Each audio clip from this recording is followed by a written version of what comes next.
Adrian Knox had sworn he would never take a wife. Not for power, not for territory, not even to save his empire. Then, a single photograph landed on his desk showing Nora Whitmore standing alone in the rain, a bruise around her wrist and defiance in her eyes. He looked at the woman running from the marriage he had already refused and gave one quiet order. "Bring her to me." But what happens when the man sent to claim you becomes the only one willing to protect you? And what happens when protection begins to feel exactly like another cage?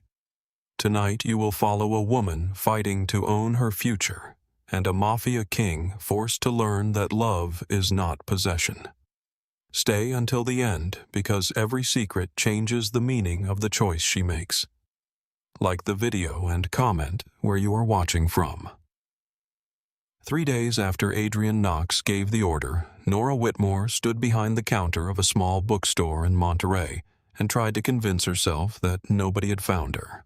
Outside morning fog pressed against the windows.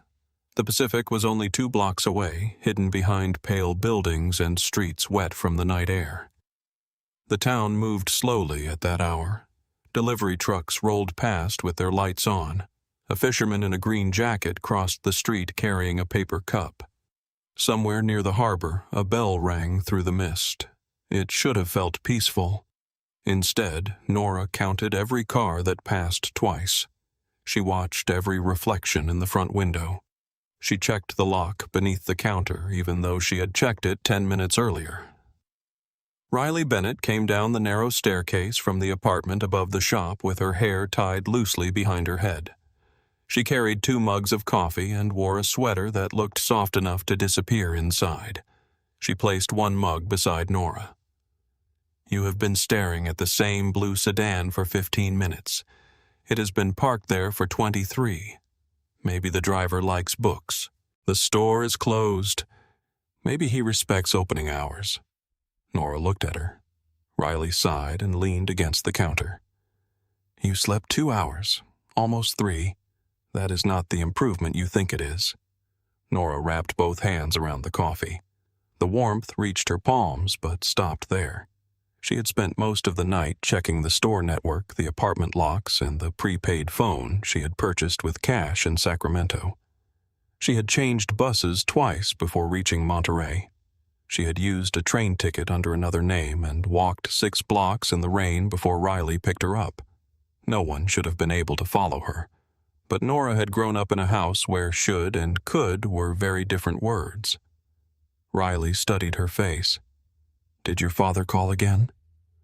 Nora glanced toward the phone beside the register. "He left 3 messages." "What did he say?" "The same thing he always says when he wants something to sound inevitable." Riley waited. Nora lowered her voice and repeated the words. "Come home before you make this more difficult than it needs to be." The sentence still carried Everett Whitmore's tone. Calm, controlled, almost gentle. The kind of voice that made other people believe he was reasonable, while Nora searched the nearest room for a second exit. Riley pushed the phone farther away. "You are not going back." "No." "You are sure?" Nora looked through the window again. The blue sedan was gone. For some reason that frightened her more than seeing it. "I am sure." Riley nodded, but her expression did not soften. "What do you know about the man?"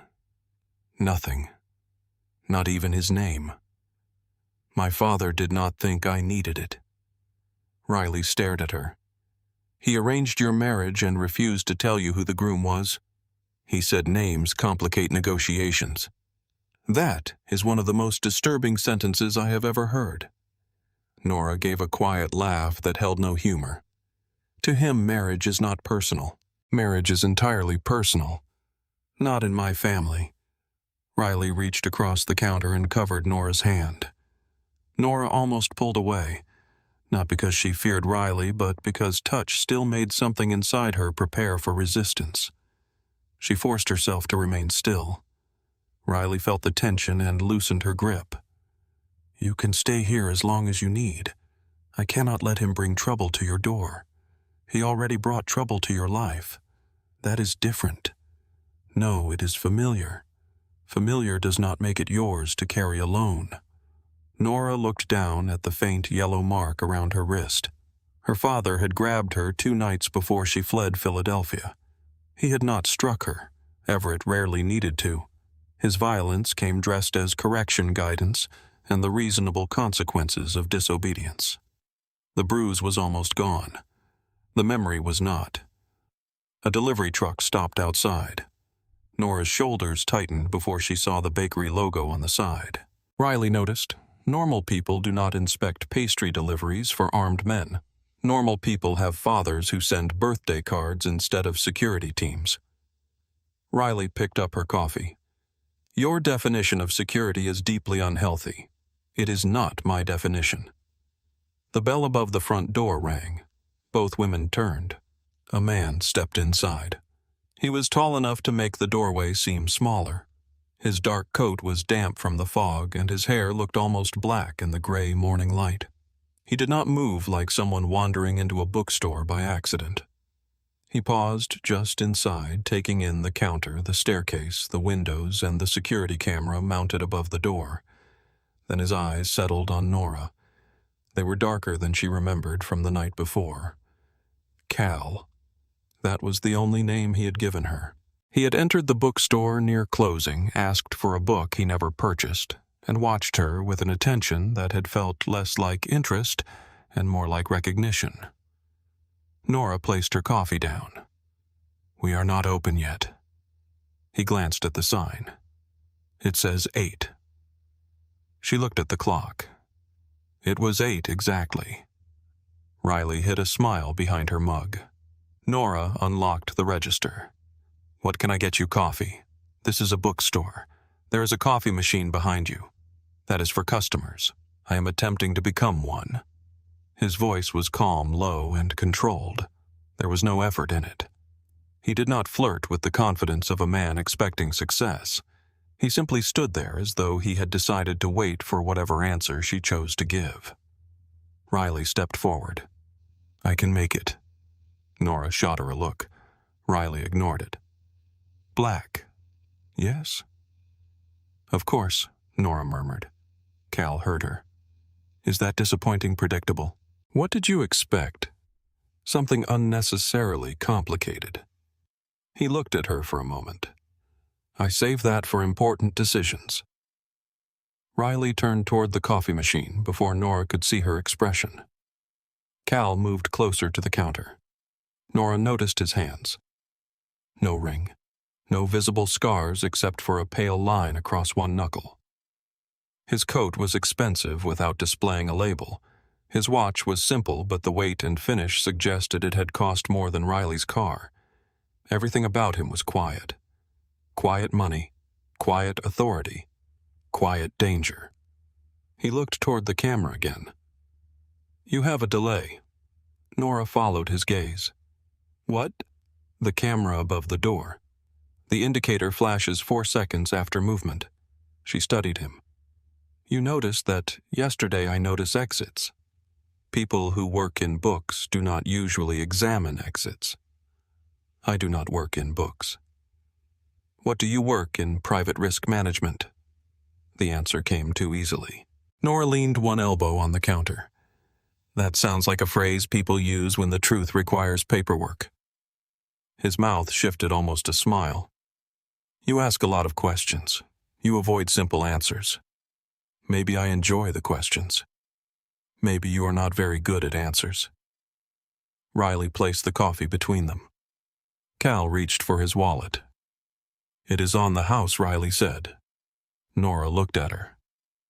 It is not. Riley smiled sweetly. Welcome to Monterey. Cal placed a $20 bill beside the cup anyway. Riley glanced at the money. For coffee, for the inconvenience. Nora pushed it back. You have not been inconvenient yet. His eyes held hers. There is still time. He took the coffee but left the money where it was.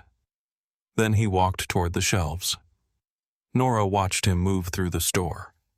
He did not browse the new releases or the display near the window. He went directly to the history section and selected a book about the decline of American industrial dynasties. Riley stepped close to Nora. He is attractive. He examines surveillance equipment for entertainment. That does not make him less attractive. It should. It makes him interesting. It makes him suspicious. Riley looked toward Cal. He is reading. He is pretending to read. How can you tell he has not turned the page? At that moment, Cal turned the page. Riley smiled. He heard you. Nora lowered her voice. That does not help. Cal stayed for 20 minutes. He drank half the coffee, purchased the book, and did not ask Nora for her number. Before leaving, he looked at the camera once more. You should replace the recorder. Nora crossed her arms. Why someone accessed it remotely? The air left the room.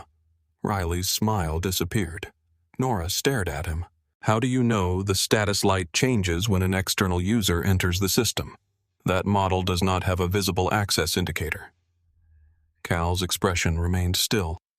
Nora stepped around the counter. Who are you? He placed the book beneath his arm. Someone who knows security systems.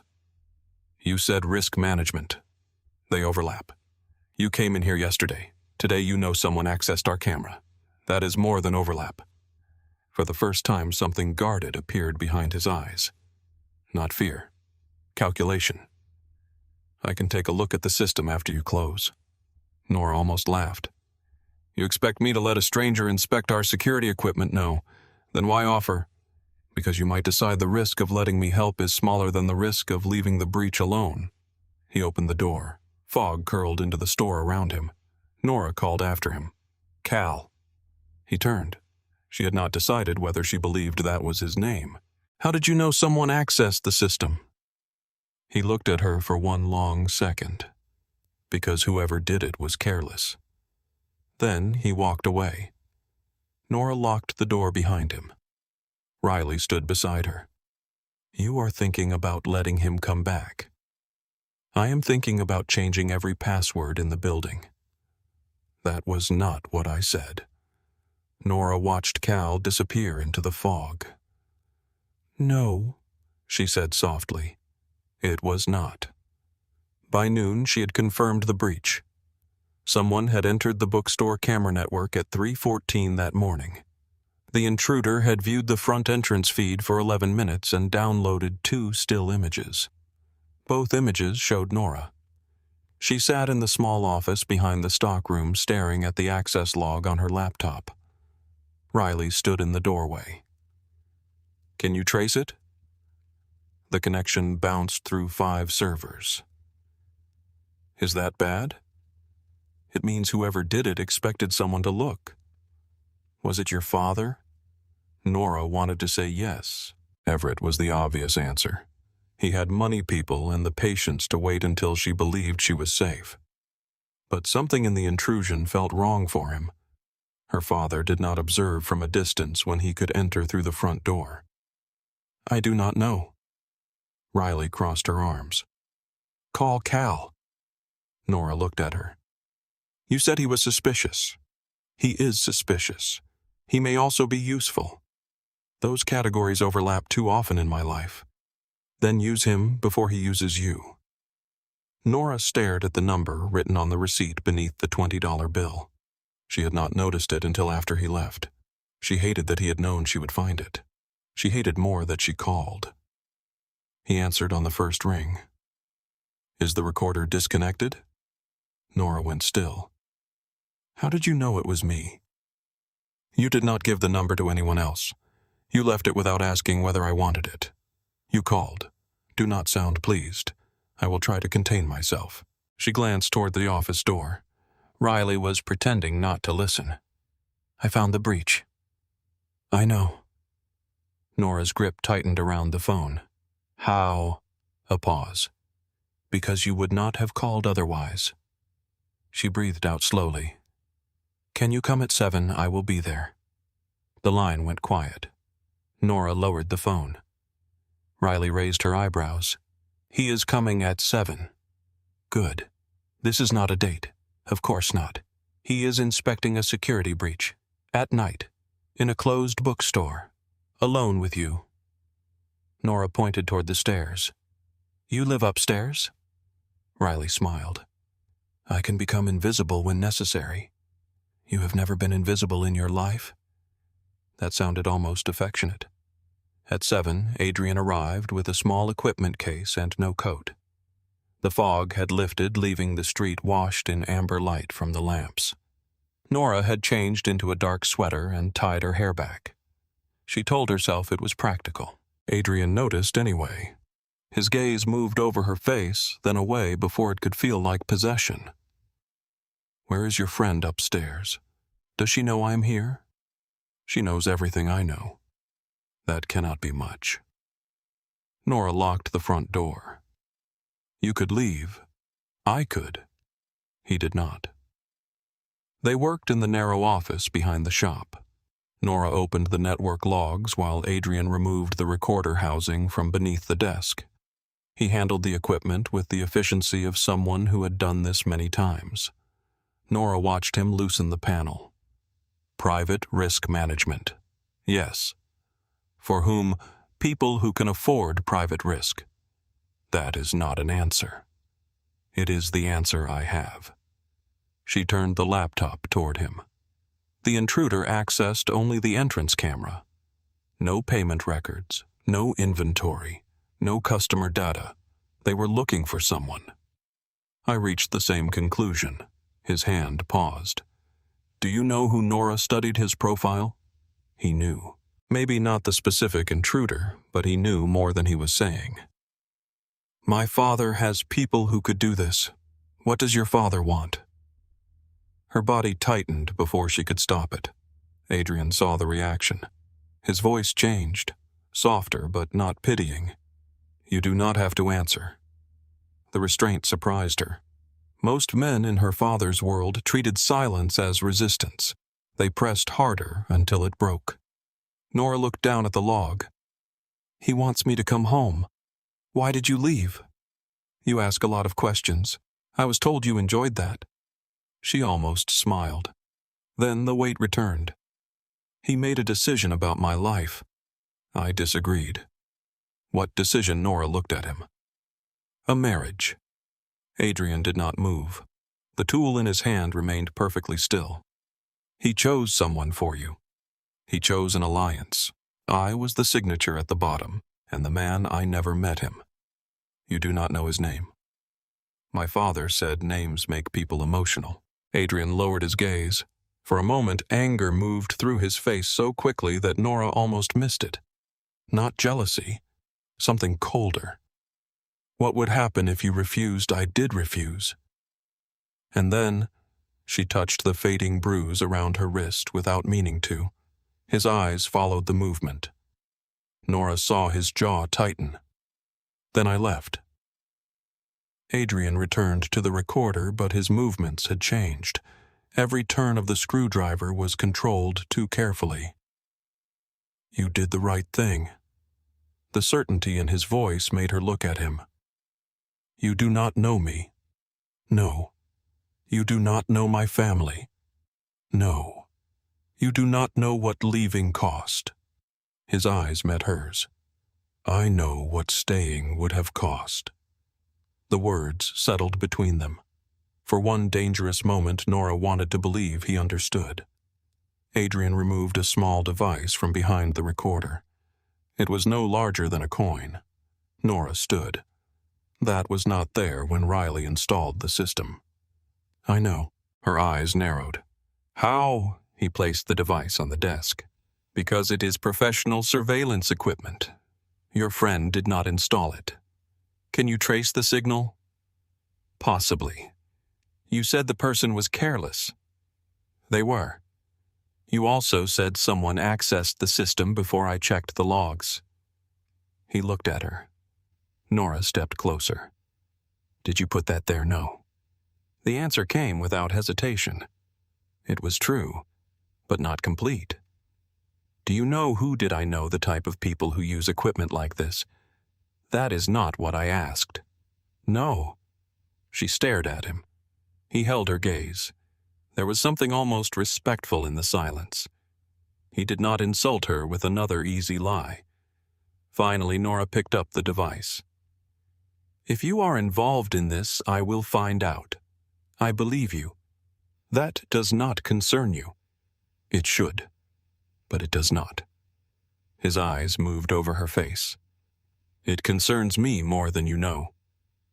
A sound came from the front of the store. Glass struck wood. Nora turned. A man stood outside the locked door, swaying slightly. He wore a baseball cap and held a bottle inside a paper bag. He knocked again. "We are closed," Nora called. The man pressed his face toward the glass. "I just need a minute. The store opens at 8. I said I need a minute." Adrian rose. Nora lifted one hand. "I can handle it." She walked toward the door but did not unlock it. The man smiled when he saw her. "There she is." Nora's stomach tightened. "Do I know you? Not yet." He pulled the door handle. "Open up." "No." His smile disappeared. "I came a long way." Adrian stopped several feet behind Nora. The man noticed him.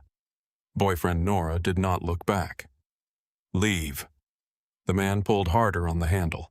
When it did not open, he struck the glass with the bottle. Riley appeared at the top of the stairs. "Nora, stay there." The man raised the bottle again. Adrian stepped forward.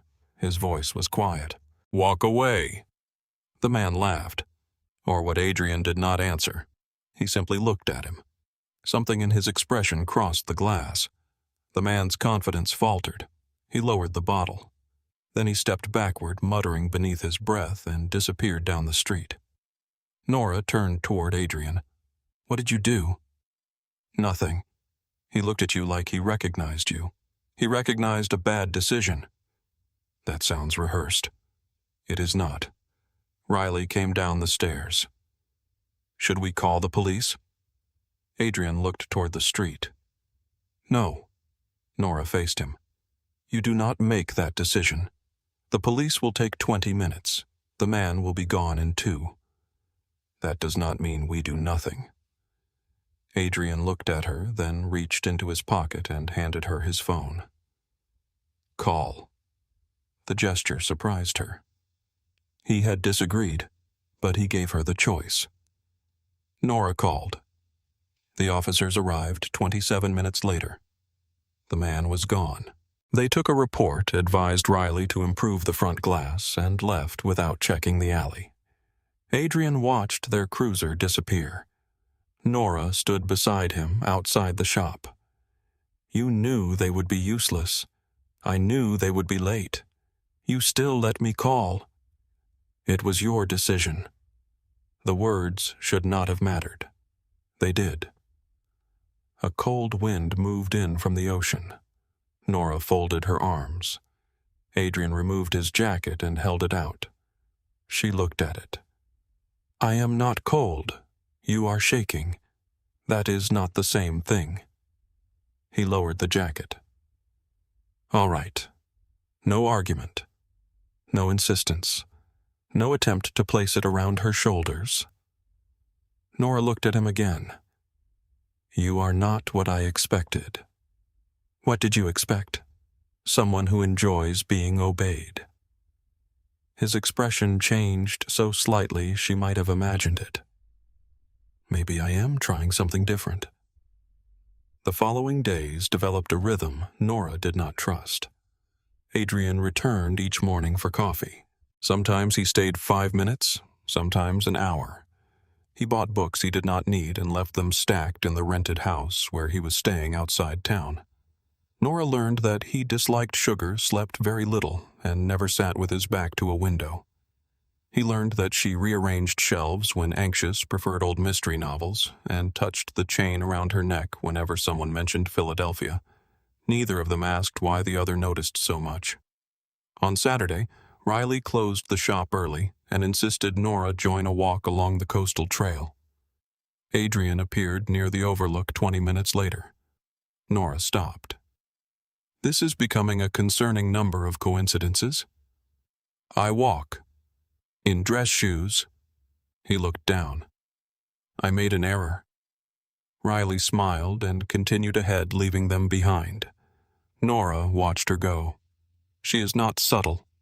No, you sound fond of her. She protects you. That is not the same as liking her. For me, it is close. The trail narrowed along the cliff. Below them, waves struck black rocks hard enough to send spray into the air. Nora moved closer to the inside edge. Adrian noticed, but said nothing. A section of wet ground shifted beneath her boot. The earth gave way. Nora dropped with it. Adrian caught her wrist. Pain shot through her arm. For 1 second, she was not above the Pacific. She was back in Philadelphia, trapped beside her father's desk, while Everett's fingers tightened around the same wrist. Her breath stopped. Adrian saw it. His grip loosened immediately, though she was still sliding. "I am going to pull you up," he said. "Is that all right?" Wind tore at her hair. The ocean crashed below, he asked. Even now, he asked. Nora nodded. Adrian pulled her onto solid ground. She landed against his chest. His arms came around her, then stopped before closing fully. He waited. Nora could hear his heartbeat beneath his shirt, slow, heavy, controlled. She stepped back. "Thank you. You are hurt." "I am fine. There is blood on your hand." She looked down. A sharp stone had cut her palm. Adrian took a clean cloth from his pocket but did not touch her. "May I?" Nora extended her hand. He wrapped the cloth around her palm with careful fingers. The tenderness felt more dangerous than the fall. That evening, rain trapped them inside a small restaurant near the harbor. Riley had claimed a headache and returned to the apartment, leaving Nora and Adrian at a table beside the window. The room smelled of garlic bread and wet coats. Nora watched rain run down the glass. "My father hates weather he cannot control." Adrian looked up from his coffee. "Most powerful men do. You say that like you know many. I know enough. He believes fear is the same as respect. Many powerful men make that mistake too. And you, Adrian, was quiet. I used to believe control kept people alive. What changed?" His eyes moved to her face. "I am beginning to suspect it only keeps them close." Nora looked away first. When they left, the rain had softened. They stood beneath the restaurant awning while cars moved through shining streets. Adrian reached toward her face. His hand stopped before touching her. Nora could have stepped away. Instead, she closed the distance. The kiss was quiet at first, a question neither of them trusted enough to ask aloud. Adrian did not pull her closer. He let her choose the pressure, the distance, the moment it ended. Nora's phone vibrated in her coat pocket. She stepped back and looked at the screen. An unknown number had sent a photograph. It showed Nora and Adrian beneath the awning, his face turned toward hers. Below the image were 6 words. "You cannot hide from your family." The world seemed to narrow around her. Adrian read the message over her shoulder. Something inside him changed. The man called Cal disappeared. In his place stood someone harder, colder, and accustomed to command. "We need to leave." Nora looked at him. "How do you know?" "Because whoever sent that is close. You do not know that." The angle came from across the street. She turned. The building opposite them had 3 dark windows on the 2nd floor. Adrian took her arm, then released it the instant she stiffened. "Nora, listen to me." She stared at him. It was the first time he had spoken her real name. She had never told him. Rain tapped against the awning. Her voice dropped. "How do you know my name?" Adrian's face went still. Before he could answer, a car turned the corner too quickly. He moved between Nora and the street. Inside. "No." The car slowed. Adrian reached beneath his jacket. Nora saw the outline of a gun. Her blood turned cold. "Who are you? Not here." He guided her through the restaurant kitchen and out the rear exit. This time she went because the car had stopped outside. Because two men were getting out. Because one of them was looking directly toward the alley. Adrian drove her to a secured house beyond Carmel. Riley was moved separately by Mason's team, though Nora did not know their names or where they came from. Every question she asked received half an answer. Every door locked behind her. By midnight, Nora's fear had turned into anger. She found Adrian's phone on the kitchen counter. The screen lit before she touched it. A message appeared. "The Knox jet is ready. Whitmore still believes you rejected the marriage." Beneath it was a news alert with a photograph of Adrian in a dark suit outside a Las Vegas casino. The name below the image struck harder than the words. Adrian Knox. Nora looked up. He stood in the kitchen doorway. The silence between them felt like glass under pressure. "Who is Cal?" Adrian did not move. "Someone I thought you might trust. And Adrian Knox." His eyes held hers. "The man your father intended you to marry." Nora stepped backward. "You did not protect me from the trap." Her voice shook, but she forced the words out. "You were the trap." Headlights swept across the windows. 3 vehicles entered the driveway. Adrian looked toward the front of the house. Nora reached for the knife beside the sink. "I am not going anywhere with you." The first gunshot shattered the window. Glass burst across the kitchen floor. Adrian crossed the room before Nora could move. He caught her around the waist and pulled her behind the stone island as a second bullet struck the cabinet above them. The knife slipped from her hand. Outside, headlights flooded the rain. 3 black vehicles had stopped across the driveway. Men moved behind the beams, their shapes broken by water running down the glass. Adrian drew his gun. His face no longer belonged to Cal. There was no hesitation in him now. No softness. No careful distance. Only command. "Stay down." Nora stared at him. "You do not get to order me." Another round tore through the wall. Wood splintered beside her face. Adrian turned toward the sound, raised his weapon, and fired twice through the broken window. A shadow outside dropped. "Nora." His voice remained low, but something dangerous moved beneath it. "This is not the argument. It became the argument when you lied to me." A door slammed somewhere in the house. Adrian looked toward the hallway. "They are inside." He reached for her wrist. Nora pulled away. His hand stopped in the air. For 1 second, the gunfire, the broken glass, and the men moving through the house disappeared behind the expression in his eyes. He understood what she saw when he reached for her. Not rescue. Not safety. Another man deciding where her body belonged. Adrian lowered his hand. "There is a service corridor behind the pantry," he said. "You can follow me, or you can stay here while armed men enter this room." Nora looked toward the hallway. A floorboard creaked. She hated him. She hated that he was right. "Move." Adrian led her behind the pantry door and pressed his palm against a hidden panel. A narrow passage opened between the walls. Nora stopped. "You knew this was here." "I chose the house." "Of course you did." He entered first. The corridor was barely wide enough for his shoulders. Emergency lights glowed along the floor, painting the walls a dull red. Nora followed him, keeping one hand against the concrete. Behind them, the kitchen door crashed open. A man shouted. Adrian turned and fired through the closing panel. The sound filled the narrow passage. Nora flinched. Adrian looked back at her. "Are you hit?" "No." "Stay close. I am not doing anything because you tell me to." His jaw tightened. "Then do it because you want to survive."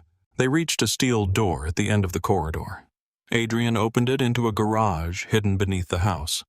An armored vehicle waited with its engine running. Mason stood beside the driver's door holding a rifle. His suit was wet at the shoulders. Riley is secure, he said. Nora turned toward him. Where is she?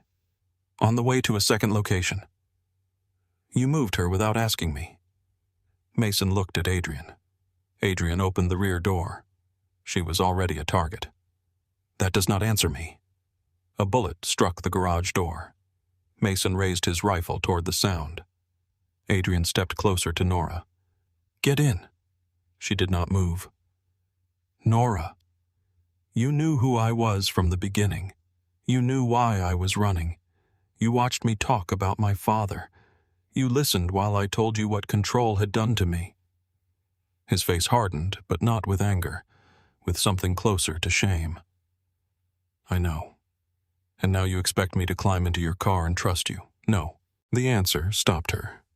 I expect you to hate me, Adrian said. I expect you to fight me. I expect you to remember every lie I told. The garage door buckled inward. His eyes stayed on hers. But I need you alive long enough to do all of that. The metal groaned. Mason shouted, Now! Adrian reached for Nora. She stepped back. The door gave way. A man appeared through the opening with a weapon raised. Adrian moved without thinking. He pulled Nora against him and turned his body over hers as Mason fired. The attacker fell. Adrian forced Nora into the vehicle and climbed in after her. The door locked. Mason accelerated before Adrian was fully seated. The armored car struck the damaged garage door and tore through it into the rain. Gunfire followed them down the road. Nora pressed herself against the opposite door. Adrian sat across from her gun, resting against his thigh. Blood darkened the sleeve of his shirt. She noticed it before he did. You are hit. He glanced at his arm. It grazed me. Mason looked through the mirror. There is a medical kit under the seat. Nora stared at Adrian. He made no move toward the kit. You should clean it. I have had worse. That is not a medical opinion. For a moment, neither of them spoke. Then Adrian pulled the kit free. He opened it one-handed. Nora watched him struggle with the bandage. She hated that some part of her wanted to help. She hated more that he seemed to know it. He set the bandage down. You do not owe me anything. No, she said, I do not. She took the bandage anyway. Adrian turned slightly, giving her access to the wound. Nora cut the fabric away and cleaned the blood from his arm. The bullet had torn a shallow line through the skin. His muscles tightened beneath her fingers, but he did not make a sound. Who were they? She asked. Silas Crane's men. You know that already. The weapons. The formation. The vehicles. You have fought them before. Yes. How many people are hunting me? Adrian looked at her. Enough. That is not an answer. It is the only one I have right now. She wrapped the bandage tighter than necessary. He did not react. Mason drove toward a private airfield outside the city. The rain thinned as they left the coast. Nora watched the dark road through the window and tried to understand how quickly her life had changed. 1 hour earlier, she had believed she was trapped in a house with a man who had lied to her. Now armed strangers were hunting them through California. Neither truth erased the other. When the airfield appeared, a jet waited beneath white floodlights. Nora looked at Adrian. No. He remained still. We are going to Las Vegas. I said no. Crane has people in California. Then take me to the police. We do not know which departments he has compromised. Take me to federal agents. We do not know which ones your father has paid. You expect me to believe every authority is corrupted except you. No. He opened the door. I expect you to understand that I am the only person here who knows exactly who is trying to kill you. Nora stayed in the vehicle. Mason stood outside, scanning the runway. Adrian waited. He did not drag her out. The patience was almost worse than force. My phone, Nora said. Adrian looked at Mason. Mason removed the device from his coat. Nora held out her hand. Adrian did not take it. The message may have compromised it. It is my phone. It is a tracking device until we know otherwise. You tracked me. Yes. The admission struck harder than another lie. Nora stared at him. How long since Monterey? Before you walked into the bookstore? Yes. You watched me. I assigned someone to make sure your father did not reach you first. You decided that without asking. Yes. You entered Riley's security system. Adrian's expression changed. One of my men installed the device. The truth came quietly. That made it worse. Nora stepped out of the vehicle. Mason moved aside. Rain misted across the runway. You stood in her store and helped me remove your own surveillance device. Adrian did not defend himself. You let me believe another person was hunting me. I did not know Crane had found you. But you knew you had. Yes. Her voice sharpened. You did not protect me from the trap. You built another one around me. Adrian looked toward the jet. We need to leave. There it is. What the command? The thing you hide beneath that calm voice. His face became still. You think asking politely changes what you are doing. I am keeping you alive. My father says that right before he takes something away. Adrian absorbed the comparison. Pain moved through his expression, then disappeared. Mason approached. Crane's men are 12 minutes out. Nora looked toward the road, then at the plane. She had no car, no phone, no idea where Riley had been taken. Every option belonged to Adrian. He had created the exact kind of choice her father always offered. Obey or face danger alone. Nora walked toward the jet. Adrian followed. She turned at the stairs. This is not consent. He stopped. I know. The flight to Las Vegas lasted less than an hour. Nora sat beside the window. Adrian remained across the aisle. Mason spoke quietly with the pilot behind a closed door. A flight attendant offered Nora food. She refused. Water. She refused that too. Adrian did not try to persuade her. The silence stretched between them. City lights appeared beneath the clouds. Las Vegas burned against the desert bright enough to make darkness look temporary. Nora looked at Adrian's reflection in the window. Did you ever intend to tell me yes? When it was safe? She turned toward him. That means when you believed I could not leave. His eyes met hers. I did not think of it that way. That is the problem. He looked down at his hands. For the first time since the attack, he seemed tired. Not physically, older than tired. When I saw your photograph, there was a bruise around your wrist. Nora said nothing. I knew what your father had done before anyone told me. You did not know anything. I knew enough. You knew enough to decide I needed you. I knew enough to understand you were in danger. And then you became another danger. The words landed between them. Adrian looked toward the dark cabin. I came to Monterey because I did not trust anyone else to find you. That is not romantic. I did not say it was. Good. He leaned back. I have spent most of my life believing control prevents loss. Nora turned toward the window again. It also prevents trust. He did not answer. When the jet landed, a convoy waited beyond the runway. Nora laughed once under her breath. Adrian heard it. What nothing? That was not nothing. She looked at the black vehicles, the armed men, the carefully controlled distance between each car. You said you did not want to become my father. I never said that. You did not need to. Adrian stepped onto the runway. He offered Nora his hand. She walked past it. The Knox estate stood beyond the city in the desert foothills. High stone walls surrounded the property. Cameras followed every vehicle through the gates. Men in dark suits watched from beneath covered walkways. The house itself was made of glass, pale stone, and black steel. It was beautiful. It looked impossible to escape. Nora entered through the main doors and counted 6 cameras before reaching the staircase. A woman waited in the foyer.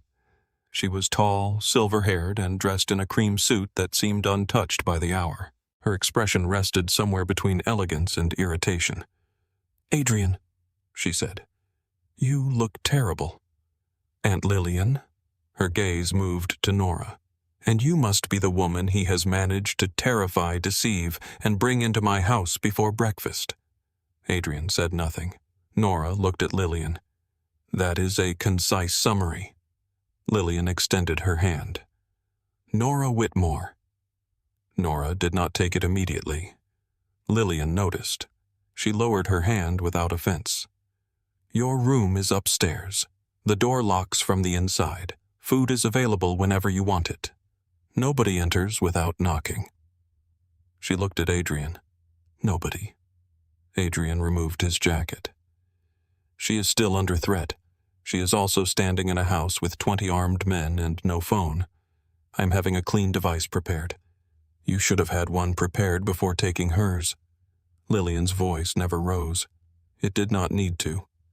Adrian's jaw tightened. Nora watched the exchange. Lillian turned toward the stairs. "Come with me." The suite overlooked the desert. The room was larger than Riley's entire apartment. Pale curtains moved in the air from an open balcony door. A wardrobe stood filled with clothes in Nora's size.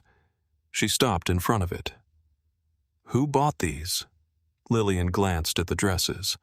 "Someone on Adrian's staff. He knew my size. He knows more than he should." Nora closed the wardrobe.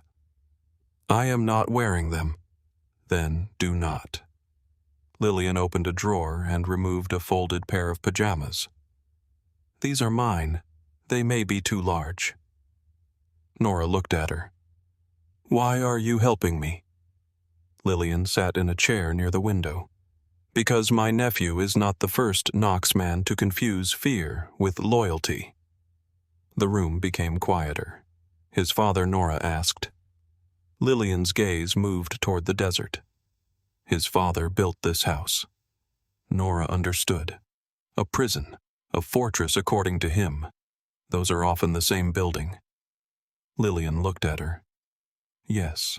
A knock sounded at the door. Adrian waited outside. Lillian did not invite him in. "What do you need?"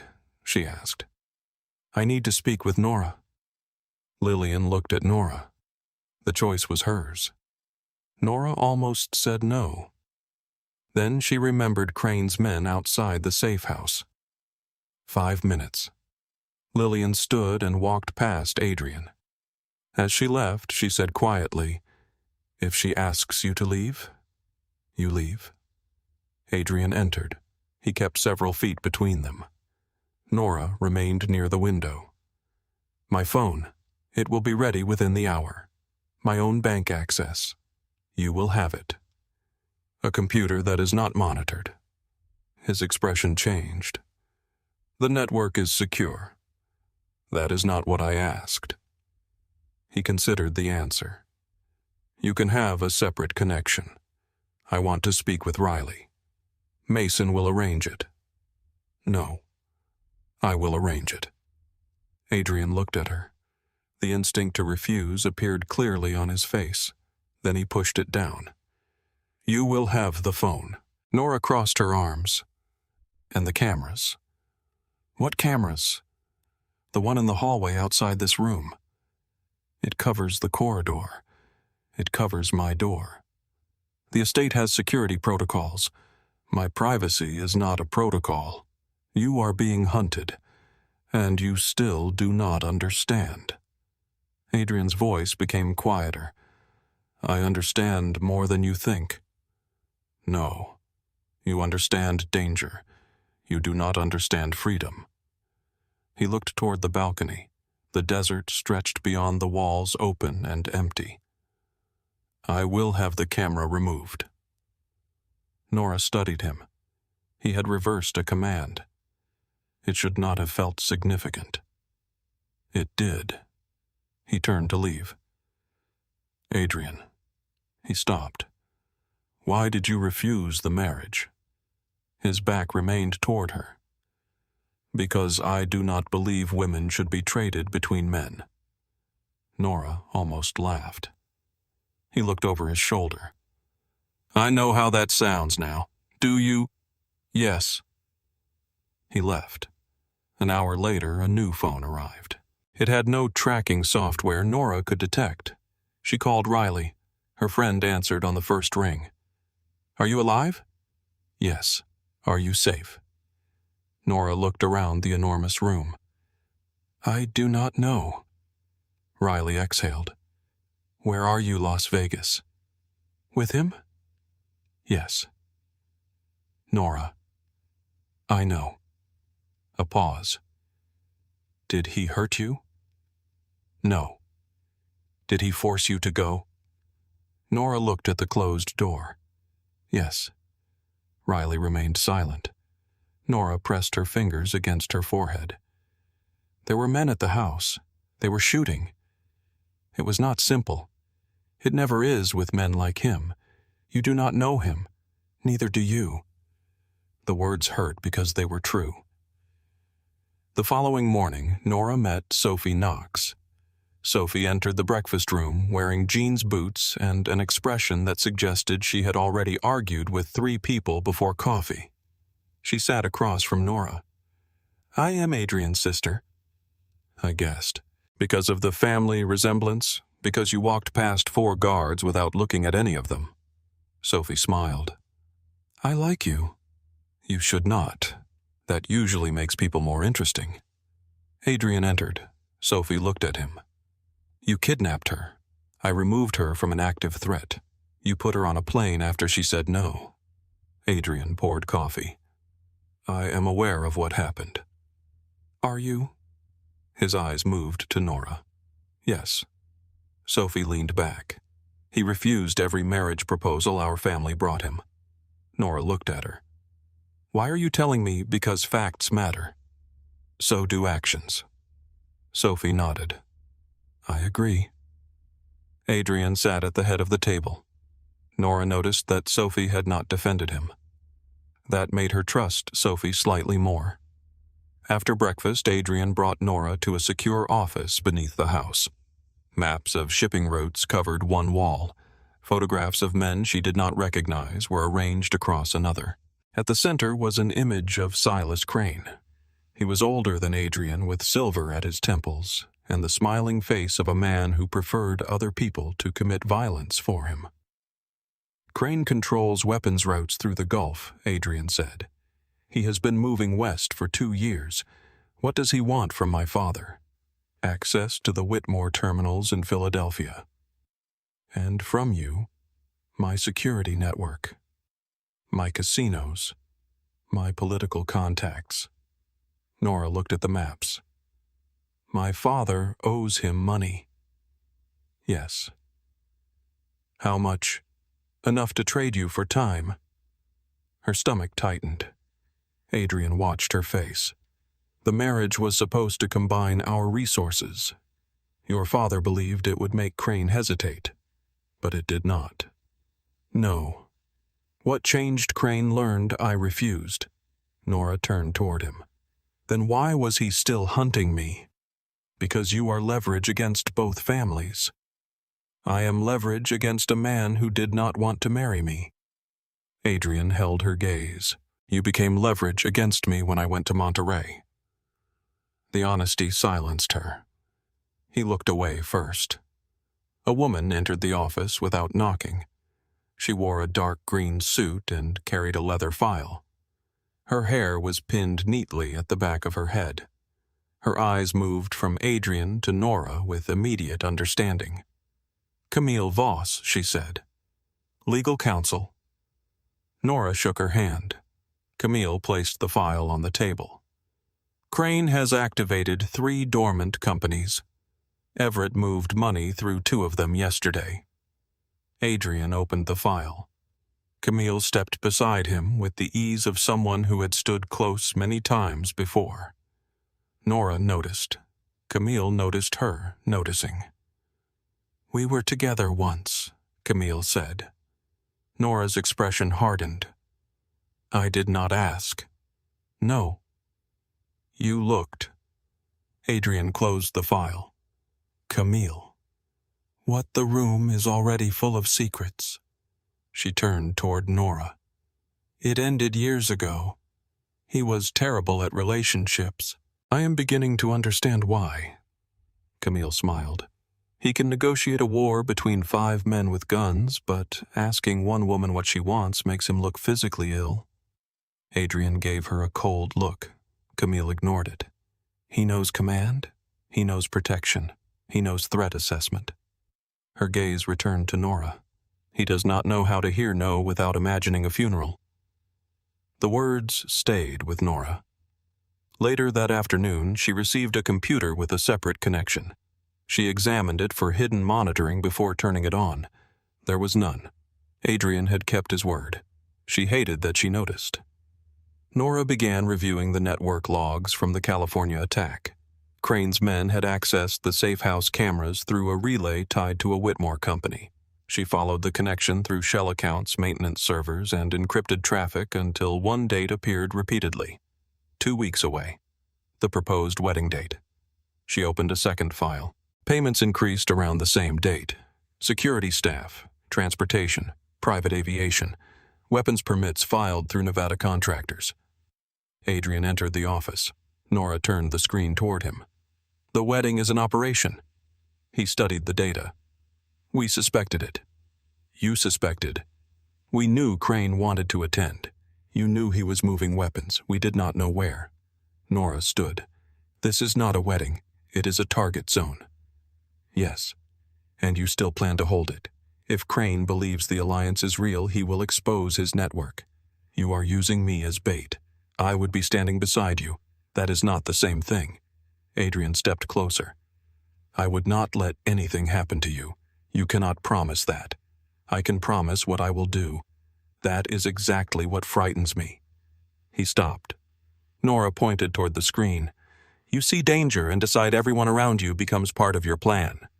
I am trying to stop Crane. You are trying to control the board, because if I do not, people die. And if you do, people become pieces. Silence filled the office. Adrian looked at the data. What do you want? The question surprised her. He asked it with effort, as if the words resisted him. I want the truth. You have it. No. I have the part you believe I can handle. His face tightened. I want access to every file connected to Crane, my father, and the wedding. That information could place you in more danger. I am already in danger. You do not understand the full network. Then show me. He looked at her for a long time. Then he entered a code into the system. New folders opened across the screen. Nora stared at them. Adrian stepped back. All of it. For the first time, he gave her information without controlling what she did with it. Nora spent the night reading. By morning, she understood enough to know they were still missing the center of the conspiracy. Crane had money moving through Whitmore companies, but no direct orders, no assassination instructions, no names of compromised Knox guards. Her father would keep those records offline, in Philadelphia. Nora closed the final file. She could not obtain the truth from Las Vegas, not with Adrian watching every gate. She created a false alert inside the estate security network just before dawn. A camera failure near the western wall drew 6 guards away from the main entrance. A second alert shut down the vehicle scanner. Nora packed the few things she owned, took the clean phone, and walked through the front gate wearing the uniform jacket of a catering employee. No one stopped her. At the airport, she purchased a ticket to Philadelphia, using the identity her mother had prepared years earlier. By the time Adrian discovered the breach, Nora's plane was already in the air. Mason entered the office, holding the empty tracking file. The jet is ready. Adrian stood before the wall of cameras. The feed showed Nora leaving through the gate alone. He watched it twice. Do you want us to intercept the flight? Adrian's hand tightened around the edge of the desk. For several seconds, the old answer lived inside him. Find her. Stop her. Bring her back. No. Mason looked at him. If I drag her back again, I prove she was right about me. He opened the file Nora had been studying. Philadelphia addresses filled the screen. Adrian reached for his coat. But I am not leaving her alone in Everett's house. Across the country, Nora stepped into the dark entrance hall of the home where she had learned to fear locked doors.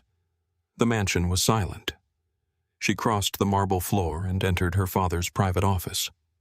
Her hands remained steady as she connected a drive to his computer. Files began copying. Behind her, the lights came on. Everett Whitmore stood in the doorway. His face held no surprise, only disappointment.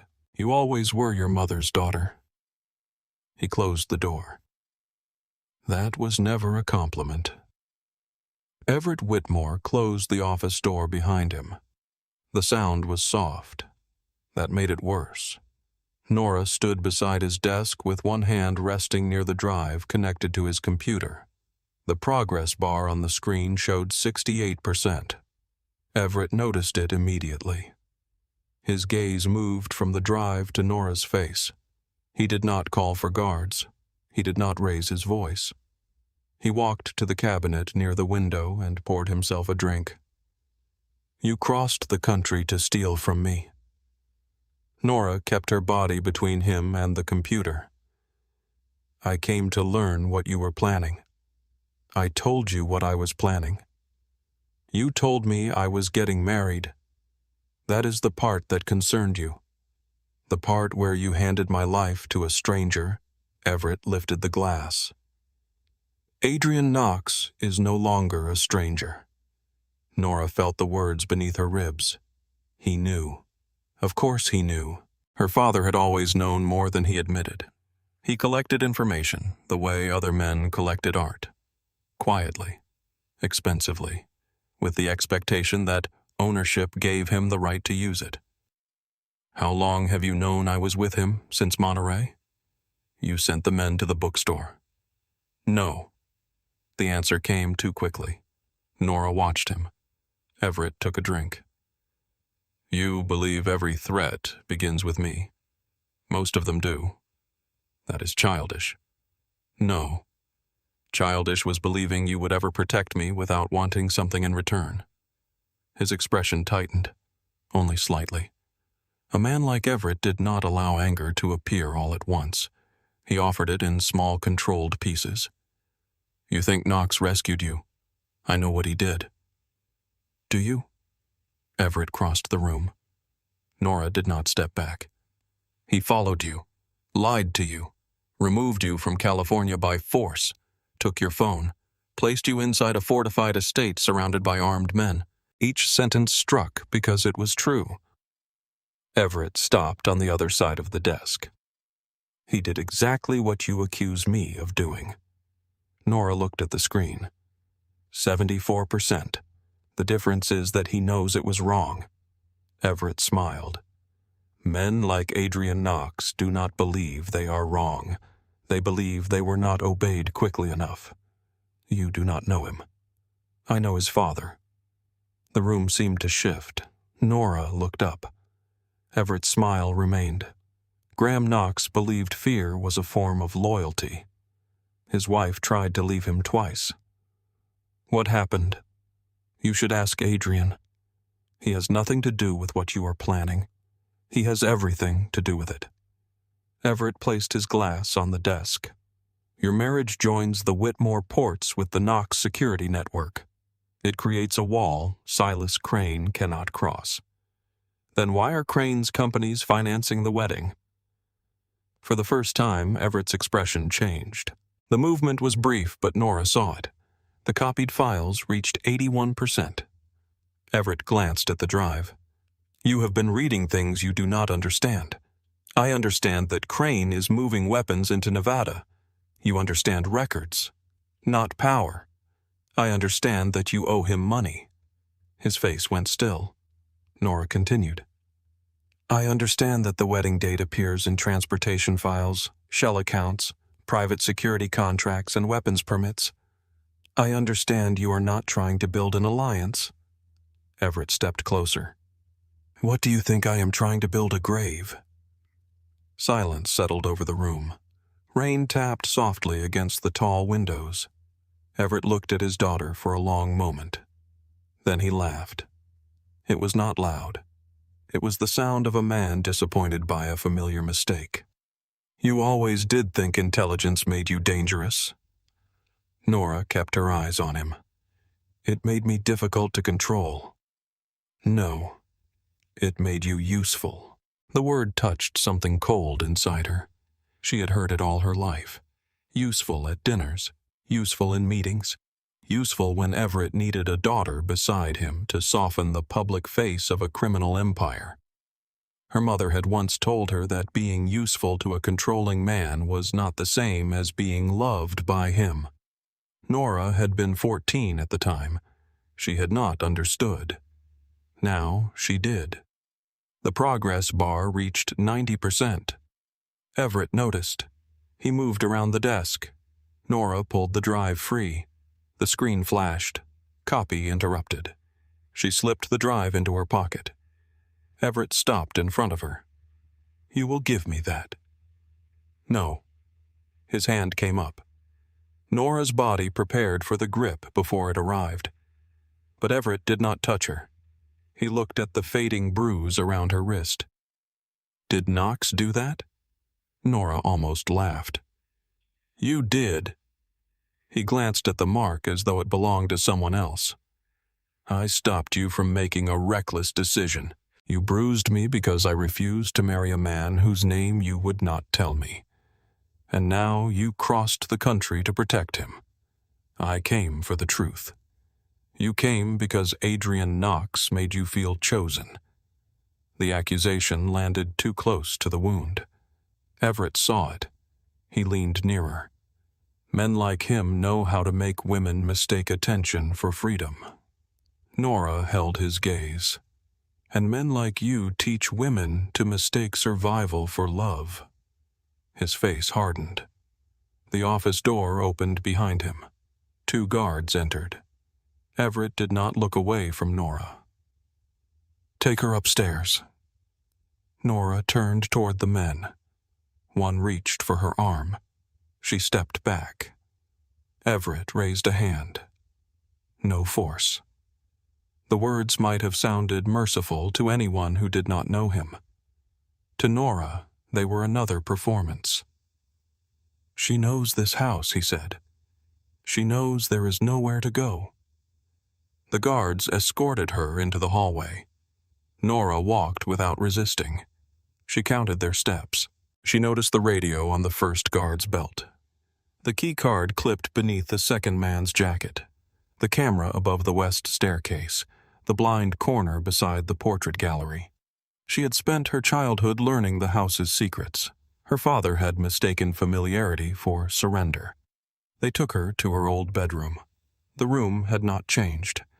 White curtains, a narrow writing desk, books arranged by height, a framed photograph of Nora and her mother beside the bed.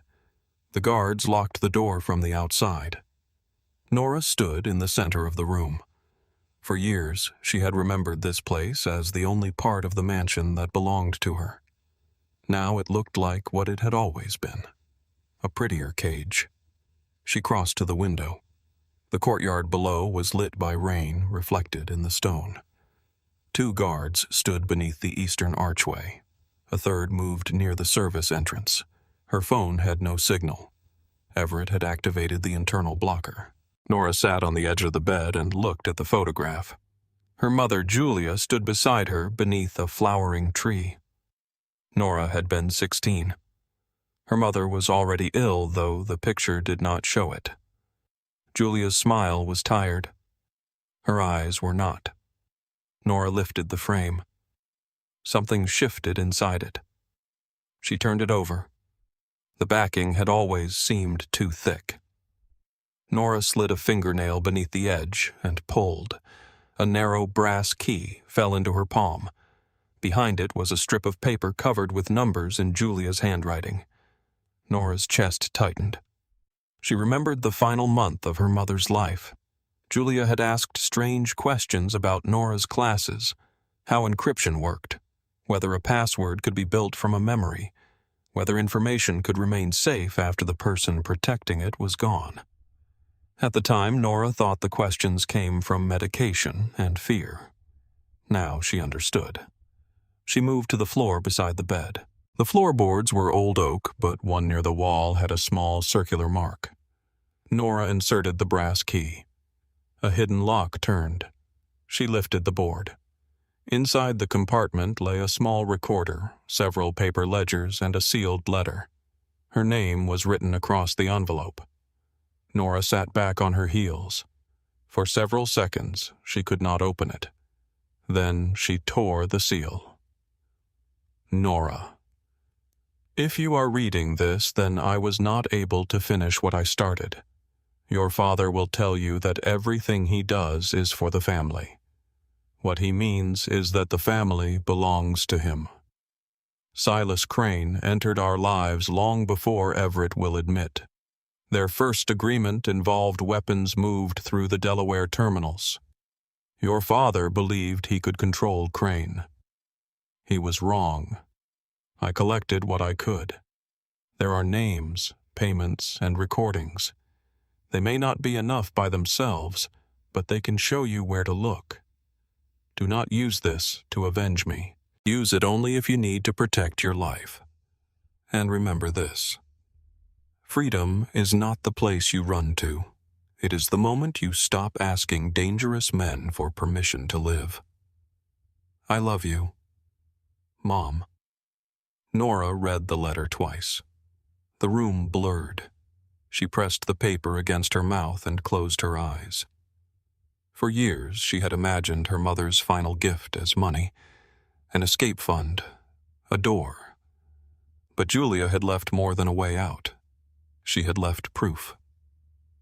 Nora turned on the recorder. Static filled the room.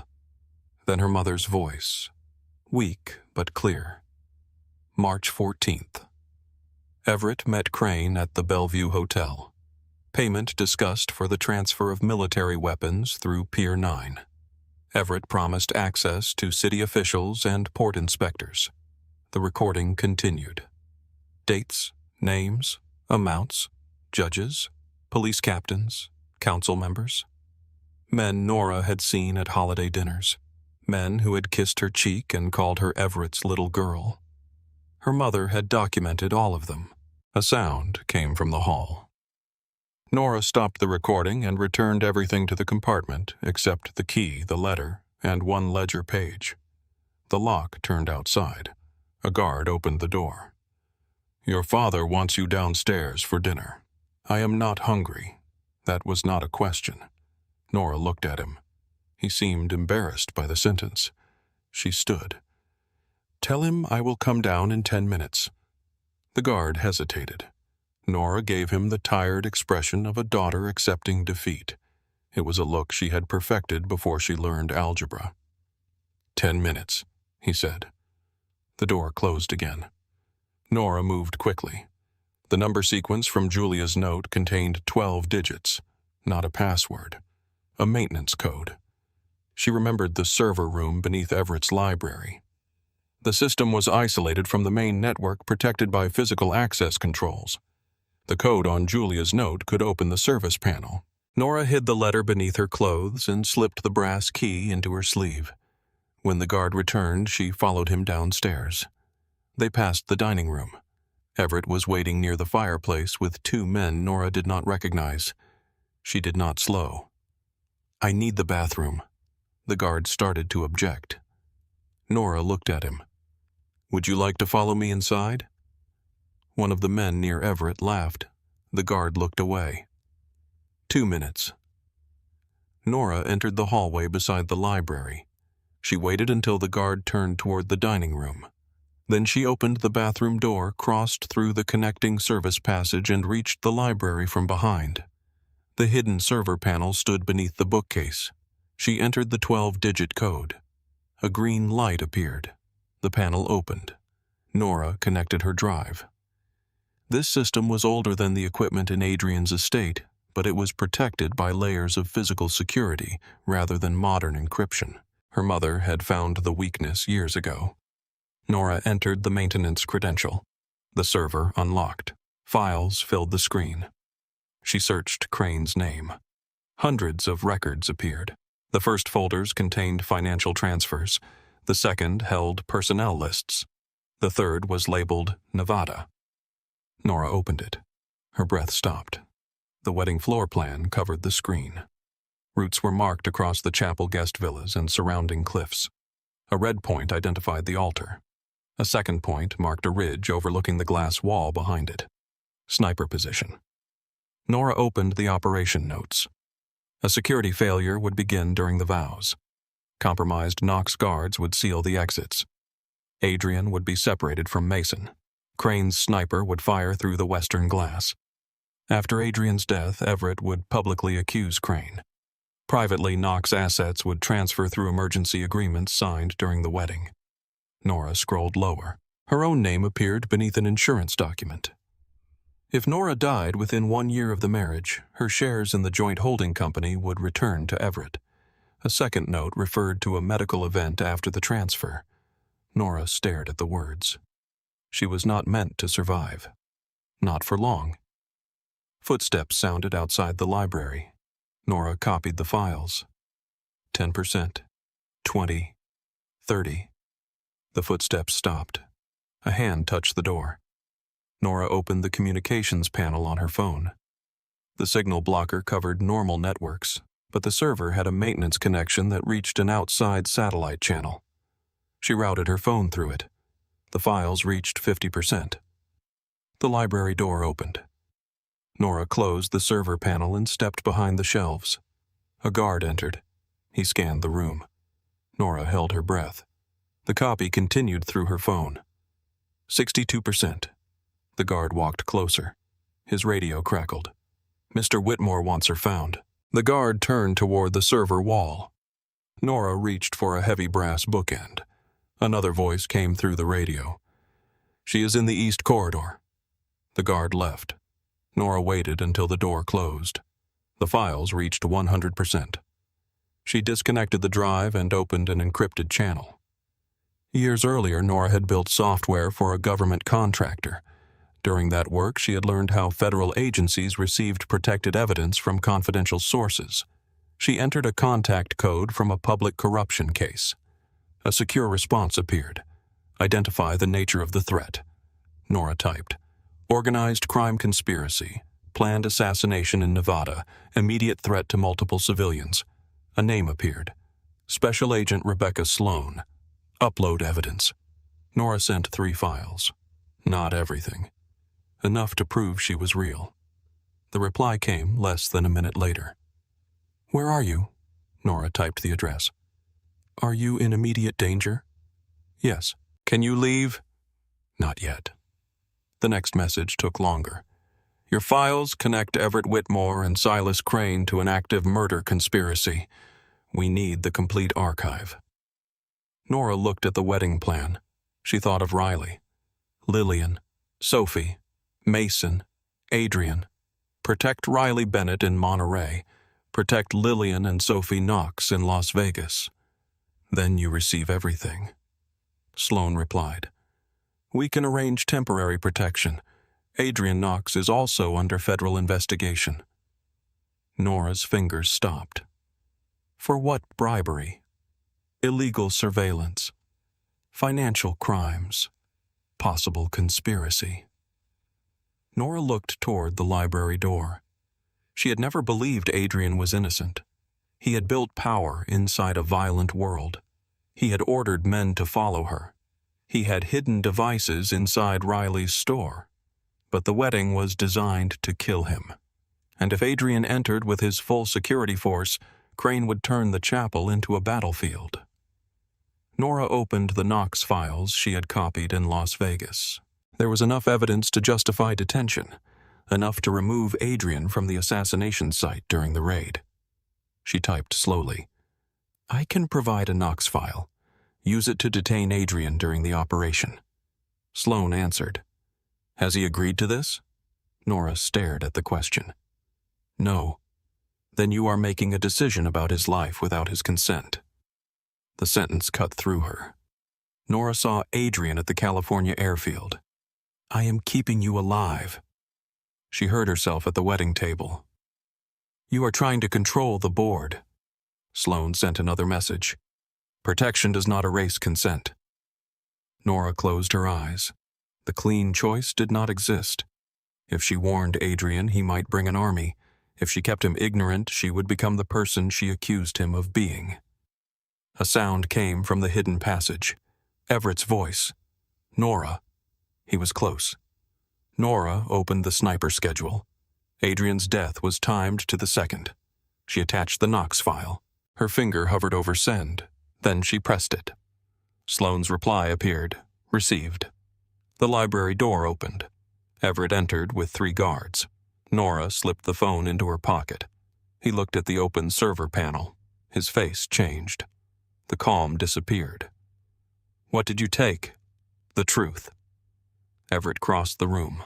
Nora backed toward the desk. You have no idea what you have done. I know exactly what you planned. His eyes narrowed.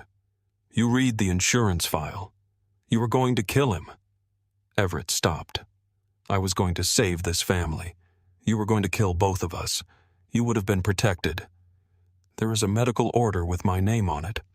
His silence answered. Nora felt something inside her become still. Not broken. Finished. You knew, she said. Everett's voice softened. You were never supposed to see that. Because I might stop believing you loved me, I did love you. Did. He stepped closer. Give me the drive. No. His hand closed around her arm. Pain flashed through her wrist. This time Nora did not freeze. She drove the heel of her palm into his chest. Everett stumbled.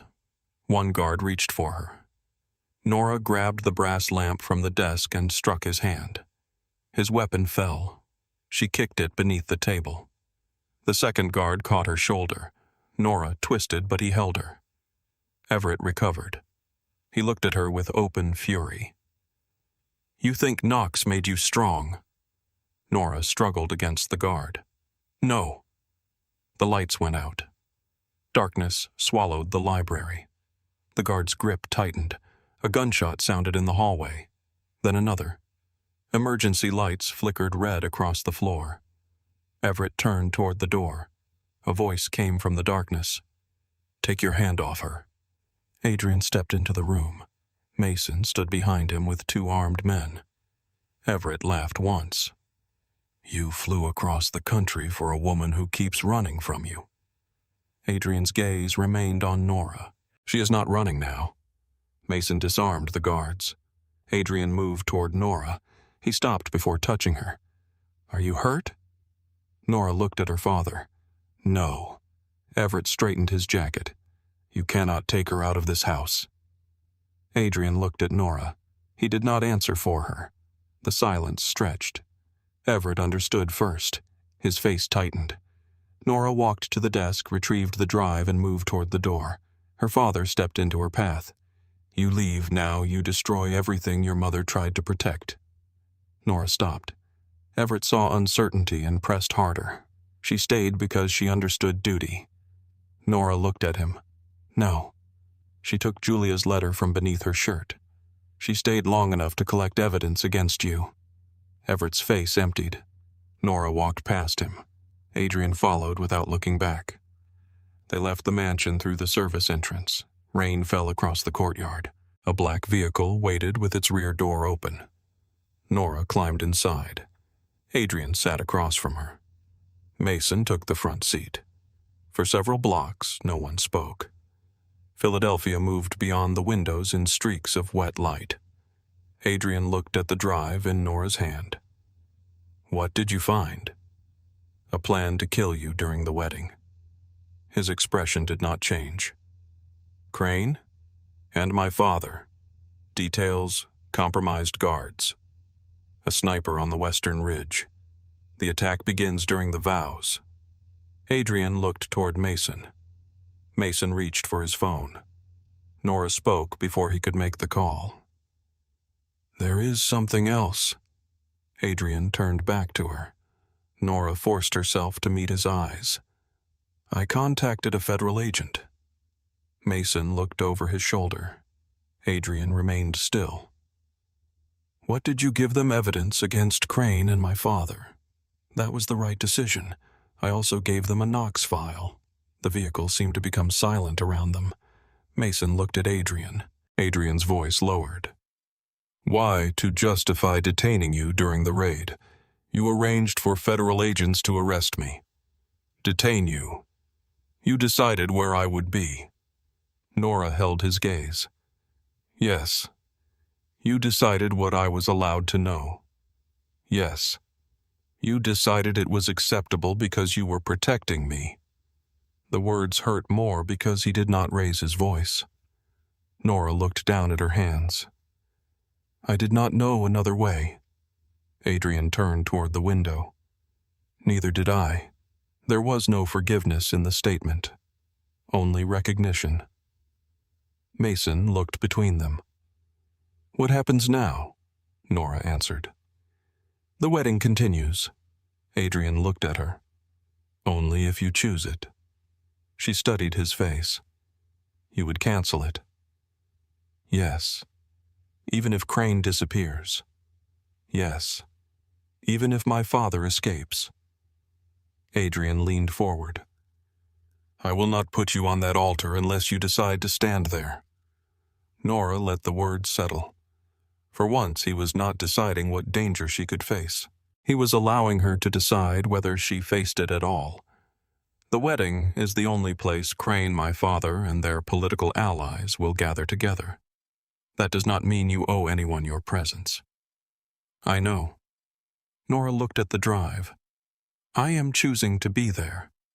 Adrian did not argue. She continued. But I set the conditions. Name them. No surveillance I do not know about. No restricted phone. No files hidden because you think I cannot handle them. Agreed. I control my own communication with Sloan. Agreed. I can end the operation at any moment. Agreed. You do not retaliate against my father outside the federal case. Adrian's face hardened. A long silence passed. Agreed. And you stop treating me like something you protect instead of someone you trust. His eyes held hers.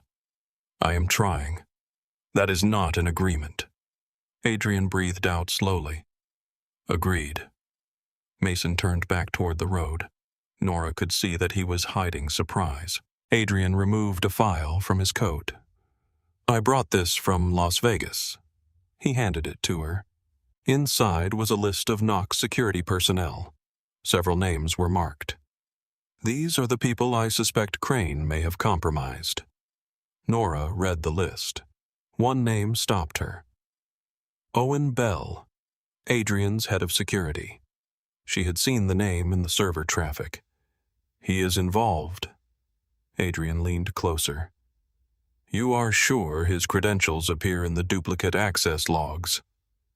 Mason swore quietly. Owen designed the chapel security system. Nora looked up. Then Crane does not need to break into the wedding. Adrian's expression darkened. He is already inside. They returned to Las Vegas before dawn. Lillian and Sophie had been moved to a secure guest house under federal protection. Camille joined them in Adrian's office. Maps covered the table. Nora connected the stolen drive and began tracing Owen's access patterns. A second network appeared beneath the chapel system. It did not connect through the main Knox servers. It moved through emergency lighting fire controls and an abandoned service room below the ceremony hall. Nora opened the architecture plan. There. She pointed to the lower level. The duplicate control room. Mason checked the building records. That room was sealed 10 years ago. No, Nora said. It was hidden 10 years ago. She isolated the active camera feed. The screen flickered. An empty chapel appeared. Rows of white chairs faced the glass wall overlooking the desert. A man stood at the altar, silver at his temples. Dark suit, hands folded calmly in front of him. Silas Crane looked directly into the hidden camera. Nora froze. The feed should have been one way. Crane smiled. I was beginning to wonder when the bride would find me. The screen went black. For several seconds, nobody in Adrian's office moved. The reflection of the dead monitor showed Nora standing between Adrian and Mason, her face pale beneath the blue security lights. Silas Crane had not simply entered the chapel. He had been waiting for them to discover him. Camille broke the silence. He wanted us to see that. Mason moved toward the computer. Can you recover the feed Nora was already working? Her fingers moved across the keyboard, reopening access points, checking the chapel servers, and tracing the signal through the emergency network. Nothing responded. Crane had cut the connection from inside. He closed the route behind him, she said. Adrian stood beside her. What does he control? Emergency power, fire systems, exterior shutters, at least 6 cameras we did not install, doors, possibly. Mason looked at the chapel floor plan. If he can seal the exits, we move the ceremony. No, Nora said. 3 faces turned toward her. She enlarged the map and pointed to the underground control room. If we move it now, Crane disappears. Owen disappears. My father claims the wedding was delayed for security reasons, and every person connected to this walks away clean. Adrian watched her. You do not have to prove anything. This is not about proving something. It has been less than 12 hours since your father put his hands on you, and he will do it again to someone else if we let him leave. Adrian's eyes sharpened. Nora saw the old instinct surface, the desire to decide for her, to remove her from the room, lock down the estate, and solve the problem through force. He took a breath. Then he asked, What do you need? The question changed the air. Nora turned back to the screen. I need access to the chapel from somewhere Owen does not control. There is no independent access, Mason said. There is always independent access. She opened the building permits. The chapel had been renovated twice. Once when Adrian's father owned it.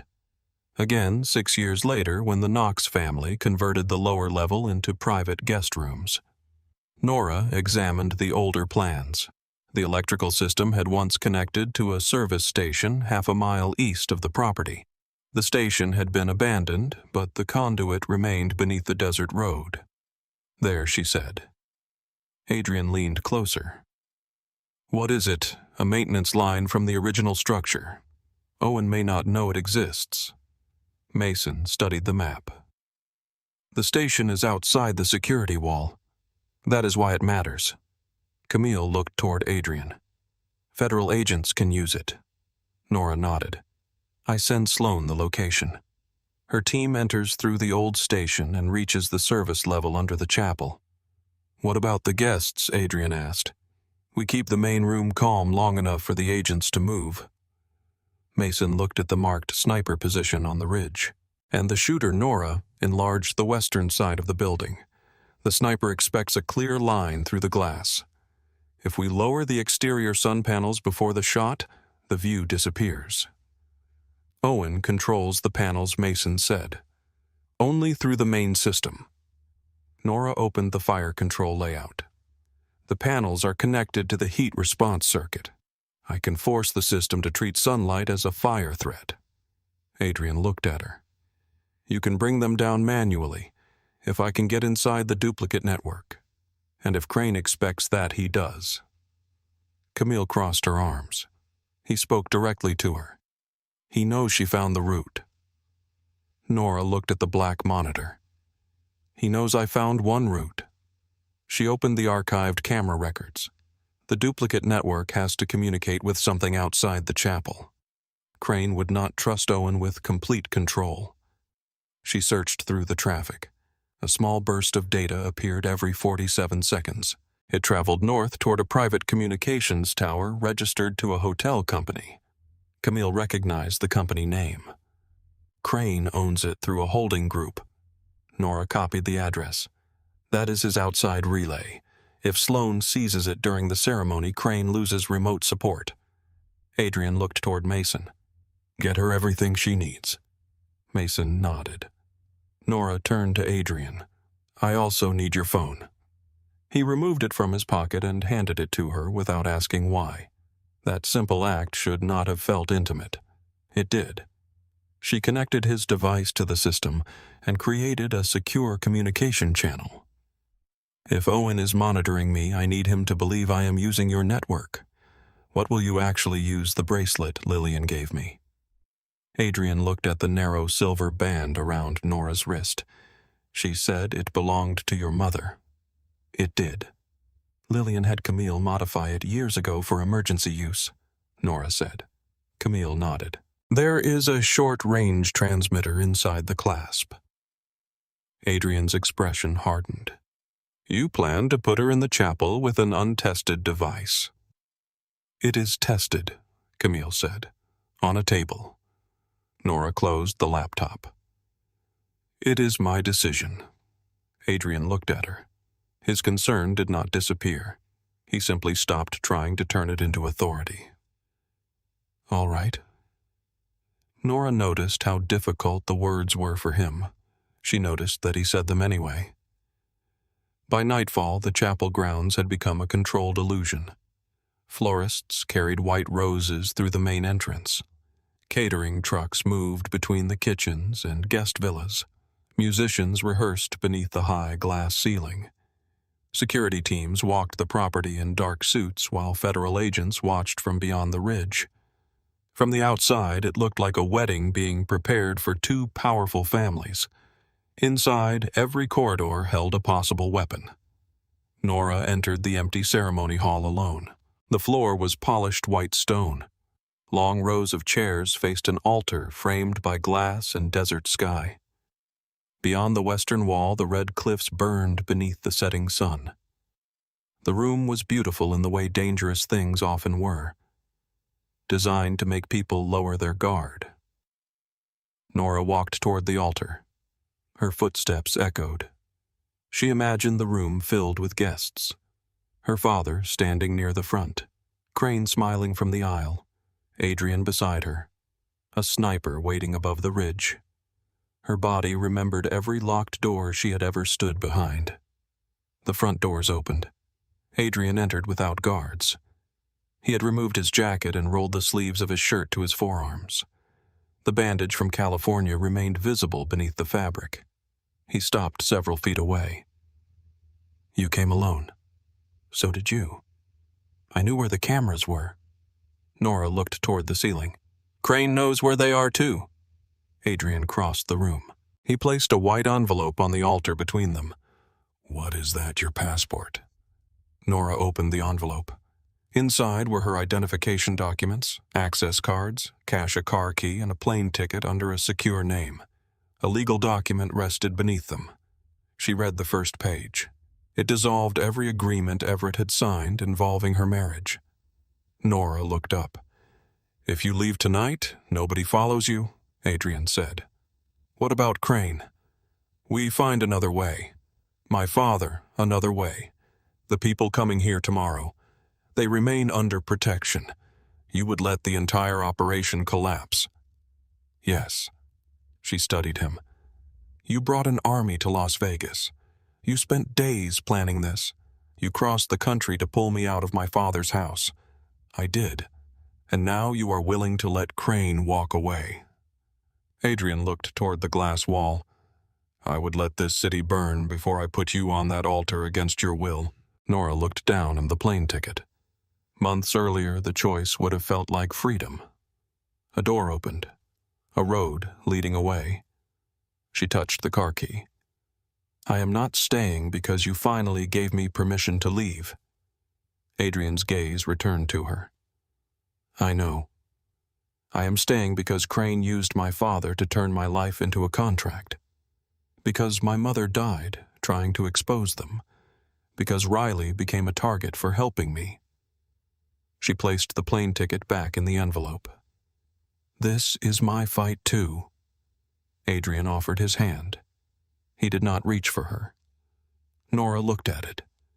The same hand had pulled her into a car against her will. The same hand had stopped before touching her face in the rain. The same hand had caught her above the cliff and asked before pulling her to safety. She placed her fingers in his. His grip remained loose, enough to hold, not enough to keep. The next afternoon, the chapel filled with people who had built careers on appearing respectable. Politicians arrived in polished cars. Judges entered beside business owners. Men connected to shipping casinos, private defense, and city government filled the first rows. Many had never been photographed together. Special Agent Sloan watched through Nora's hidden feed from a mobile command post beyond the eastern ridge. Riley had been moved to a protected location with 2 agents. Lillian and Sophie arrived under separate security details. Camille entered carrying legal documents that contained no valid marriage agreement. Mason walked the chapel twice before taking his position near Adrian. Owen Bell stood beside the main doors. He wore a dark suit, an earpiece, and the expression of a loyal man. Nora saw him through the small mirror in the dressing room. "He looks calm," Sophie said. Nora stood before the mirror in an ivory gown. The dress had no heavy train and no veil. Nothing that could be grabbed. Nothing that would slow her if she needed to run. Lillian adjusted the fabric at Nora's shoulder. Guilty men often look calm before they believe they have won. Nora watched Owen speaking to 2 guards. One of them touched his earpiece twice. A signal. She pressed the silver bracelet around her wrist. The transmitter vibrated once. Sloan was listening. Sophie moved toward the door. "Do you want me beside you?" Nora looked through the open doorway. Everett waited at the entrance to the ceremony hall. He wore a black suit and a silver tie. He looked like every photograph taken of him at charity events. Controlled, generous, proud. He held out his arm when he saw her. Nora's stomach tightened. Lillian followed her gaze. "Do you want me to walk you out?" Nora looked at the aisle. For most of her life, men had taken her by the arm and called it guidance. "No." She stepped into the hall. Everett's smile held. "You cannot enter alone. I already did." His eyes moved to Lillian. "This is a family matter." Lillian's expression remained calm. "She is the family matter." Everett lowered his voice. "You are humiliating me." Nora looked at him. "That feeling is not my responsibility." The music began. The chapel doors opened. Every guest turned. Nora walked forward alone. The sound of her shoes against the stone seemed louder than the music. She saw Crane seated near the front, his silver hair lit by the desert sun. He smiled as she passed. Her father remained behind her. For once, he could not place a hand on her body and call it tradition. Adrian waited at the altar. He wore a black suit without a tie. His eyes did not leave Nora. He did not look relieved when she approached. He looked as though he understood that every step belonged to her. Nora stopped beside him. The officiant began speaking. The words were meaningless. No legal marriage would occur in the chapel. The ceremony existed only to hold the room together. Nora's attention moved elsewhere. Owen near the doors. Mason beside the eastern aisle. Crane seated 6 rows away. Everett standing beside him, a slight reflection in the western glass. The ridge. Sloane's voice entered through the receiver hidden beneath Nora's hair. "Eastern team is at the service station." Nora lowered her bouquet slightly and pressed the transmitter. One vibration. Message received. The officiant spoke about loyalty. Nora almost laughed. A tiny red light appeared inside the flower arrangement near the altar. The hidden network had activated. Nora shifted her thumb across the small control beneath the bouquet. Her screen came alive inside the folded fabric. The chapel cameras froze. 30 seconds of old footage began repeating. Owen had started the loop. Nora whispered, "Now." Adrian continued looking at her. "What do you see old footage?" "Owen has the room blind." Mason heard the words through his earpiece. He moved toward the main security room. Owen stepped into his path, Both men smiled politely for the guests. Owen spoke without moving his lips. Problem routine check. During the vows, Mason glanced at the altar. You know how Adrian is about details. Owen placed one hand near his jacket. So do you. The emergency shutters dropped across the exterior doors. The sound shook the chapel. Guests turned. Owen raised his voice.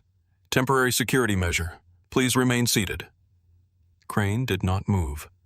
Everett looked toward Nora. The calm on his face deepened. He knew. Sloane's voice returned. Eastern entrance is sealed. Nora opened the fire control network. Owen had locked out the standard system. She routed through the abandoned maintenance line. The response was slow, too slow. The officiant looked at Adrian, uncertain whether to continue. Adrian said, "Keep speaking." The man swallowed and resumed. Mason reached for his weapon. Owen moved first. He drove his elbow into Mason's ribs and pulled a pistol from beneath his jacket. Mason caught his wrist before the weapon cleared. They crashed into the side wall. Guests screamed.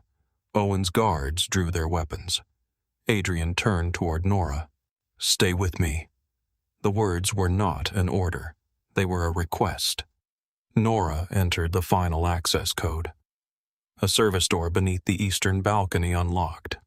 Federal agents moved into the lower corridor. Sloane's voice came through clearly. "We are inside." Crane rose from his chair. The doors were sealed. His men stood across the room, hidden among guests and staff. Nora counted 8, possibly more. Everett stepped away from the aisle. He was trying to reach the side exit. Camille moved in front of him. Leaving before the vows move. "You spent too much money on the flowers?" Everett's expression turned cold. He reached beneath his jacket. Lillian struck his hand with the metal handle of her cane. The gun fell beneath the chair. Sophie kicked it toward an agent entering through the balcony corridor. Nora looked at the western glass. A faint red point moved across the floor. The sniper. It traveled toward Adrian's chest. The officiant reached the final line. "Do you, Adrian Knox?" Nora interrupted. "Down!" Adrian saw the red point. He stepped between Nora and the window. She grabbed his arm. "That glass will not stop the round." "No." "Then move. Not without you." The red point climbed his jacket. Nora activated the heat response. Nothing happened. The system rejected the command. Owen had changed the temperature limit. She opened the manual configuration. The sniper point settled over Adrian's heart. Nora rewrote the threshold. The system accepted it. Metal panels descended across the western glass. The sniper fired. The bullet struck the first panel with a sound like a hammer against steel. The impact threw sparks across the room. Guests fell beneath chairs. The second shot hit the lower frame. The panel held. Adrian pulled Nora toward the altar as gunfire erupted near the doors. Federal agents entered from the lower corridor. Crane's men fired toward them. Mason and Owen struggled beside the wall. Owen struck Mason across the face and reached for his fallen weapon. Nora saw him. Mason. Mason turned just as Owen raised the gun. Adrian fired once. The bullet struck Owen's shoulder. Owen fell. Mason kicked the weapon away and forced him to the floor. Crane moved through the chaos. Not toward the exit, toward Nora. She saw him too late. His arm closed around her neck. A gun pressed beneath her jaw. Adrian turned. Every sound in the chapel seemed to stop. Crane pulled Nora backward. Lower the weapon. Adrian kept the gun raised. Crane smiled. The great Adrian Knox brought an army to his wedding and still let the bride become the hostage. Nora felt the barrel against her skin. Crane smelled of expensive cologne and smoke. His grip tightened. Adrian's eyes remained on hers. Not on the gun. Not on Crane. On her. Crane moved toward the side corridor. "Tell your men to clear the exit." Adrian did not answer. "Now." Nora looked down. Crane's hand covered the silver bracelet on her wrist. The transmitter remained beneath his thumb. She could not reach the main switch, but the clasp contained a second contact. Camille had shown her how to activate it by pressure. Nora curled her fingers. Crane noticed. "Do not." Adrian lowered his weapon slightly. Crane smiled. "That is better." Nora pressed the clasp against his palm. The transmitter activated the emergency blackout. The chapel lights died. Darkness swallowed the room. Nora drove her heel into Crane's knee. He grunted. The gun moved away from her jaw. She caught his wrist with both hands and twisted. A shot fired into the ceiling. Adrian reached them in the darkness. His hand found Nora's shoulder. He did not drag her behind him. He placed a gun into her hand. The emergency lights returned. Red light filled the chapel. Nora and Adrian stood side by side. Crane was on one knee. Federal agents surrounded him. Sloane entered through the eastern aisle with her weapon raised. Silas Crane put the gun down. Crane looked at Nora. His smile was gone. "You think this ends with me?" Nora aimed at his chest. "No." She looked toward her father. "This ends with all of you." Crane released the weapon. Agents forced him to the floor. Everett tried to move toward the service corridor. Lillian blocked him with her cane. Sophie stood beside her. Mason approached from the other direction, blood on his lip. Everett looked at Nora. "You have no idea what you destroyed." Nora walked toward him. The chapel was filled with broken glass, fallen flowers, and frightened guests. The wide aisle had been marked by muddy shoes and blood. Everett's face remained composed, but his hands trembled. "Everything I built was for you," he said. Nora removed the engagement ring he had chosen. She placed it on the floor between them. "No. Everything you built was around me." Sloane stepped forward. "Everett Whitmore, you are under arrest." Agents took his arms. He did not resist. His eyes stayed on Nora. "You will regret choosing him." Nora looked at Adrian. He stood near the altar with his weapon lowered. His expression carried no victory, only exhaustion. "I chose myself," she said. The agents led Everett away. The ring remained on the floor. No one picked it up. Crane's men were disarmed one by one. Owen was placed on a stretcher under guard. The sniper was captured on the ridge after a short pursuit. Guests were separated for questioning. Politicians demanded lawyers. Judges avoided cameras. Men who had spent years controlling rooms now stood against chapel walls with their hands visible. Nora remained near the altar. Adrian approached slowly. "Are you hurt?" "No." He looked at the red mark beneath her jaw. "Nora." I said no. His hand lifted, then stopped before touching her. She closed the distance and pressed her forehead briefly against his chest. His breath changed. He did not close his arms around her until she reached for him. For one moment, the chapel disappeared. Then Sloane approached. "Adrian Knox." He released Nora. Sloane held a pair of handcuffs. Mason stepped forward. "What is this evidence provided before the operation requires Mr. Knox to answer questions regarding bribery, illegal surveillance, and financial conspiracy?" Adrian looked at Nora. The room seemed to narrow again. Sloane continued. "He is not being charged at this time." Mason's voice hardened. "You are taking him now?" "Yes." Adrian removed his weapon and handed it to Mason. Nora stepped closer. "Adrian." He looked at her. "Was this always the plan?" Her throat tightened. "It was the only way I could guarantee you were not standing in front of that window when Crane fired. You could have trusted me. You could have trusted me in Monterey. The words passed between them like a blade neither could take back. Adrian held out his hands. Sloane placed the cuffs around his wrists. Nora saw no anger in his face. That was worse. Only distance. Before the agents led him away, he looked toward the envelope still resting near the altar. "The keys and passport are yours." Nora stared at him. "No one will stop you." Then he walked out of the chapel. By evening, Nora was at the airport. She had changed out of the wedding dress in a private bathroom. The ivory fabric remained folded inside a garment bag beside her chair. She wore jeans, a dark sweater, and the same boots she had worn when she escaped Philadelphia. The passport Adrian had returned rested in her hand. For the first time in her life, no one knew where she had to go. Her father was in federal custody. Crane was under guard. Riley was safe.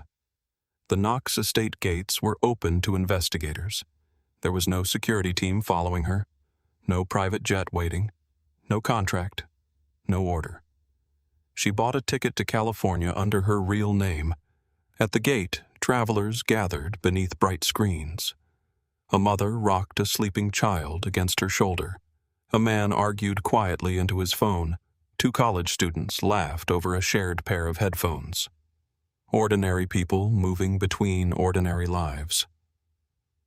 Nora had once believed freedom would feel like this. A boarding pass, a destination chosen without permission, an open gate. Her phone rang. "Riley," Nora answered. "Are you safe?" "Yes. Where are you?" "At the airport." There was a pause. "Are you coming back?" Nora looked at the departure screen. "I do not know. What do you want?" The question should have been simple. Nora looked at her reflection in the dark terminal window. She saw a woman holding a passport and waiting for a door to open. She had done this before. Philadelphia, Sacramento, Monterey. Every time fear became unbearable, Nora turned movement into proof that she was free. But running had always allowed the fear to choose the direction. The boarding announcement began.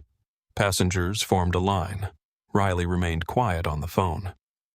"Nora, I thought leaving was the same as choosing. It can be, not always." The line moved forward. Nora looked at the gate, then at the city lights beyond the glass. Adrian had lied to her. He had followed her. He had forced her onto a plane and called it protection. She had betrayed him. She had handed federal agents a file and called it the only way to save him. Neither of them could erase what had happened. Leaving would not change it. Staying would not excuse it. The only honest choice was the one she made without fear deciding first. Nora stepped out of the boarding line. She ended the call with Riley and walked toward the exit. 40 minutes later, she stood inside the federal building in downtown Las Vegas. The halls were quiet. Sloane met her outside an interview room. Her jacket was draped over one arm. Fatigue had settled beneath her eyes. "He has cooperated." "Is he being charged?" "Not tonight." Nora looked through the glass. Adrian sat alone at a metal table. The cuffs had been removed. He stared at his hands. Sloane studied Nora. "He may not forgive you. I did not come to ask for forgiveness." "Then why are you here?" Nora placed her hand on the door. "Because this time, nobody brought me." She opened it. Nora opened the door. Adrian looked up. For a moment, neither of them spoke. The interview room was small and cold, with gray walls, a metal table, and a camera fixed near the ceiling. Adrian sat with his jacket folded beside him. His sleeves were rolled to his forearms. A faint line from the handcuffs marked one wrist. He looked different without his men, his weapons, or the quiet machinery of power surrounding him. Not weaker. Exposed.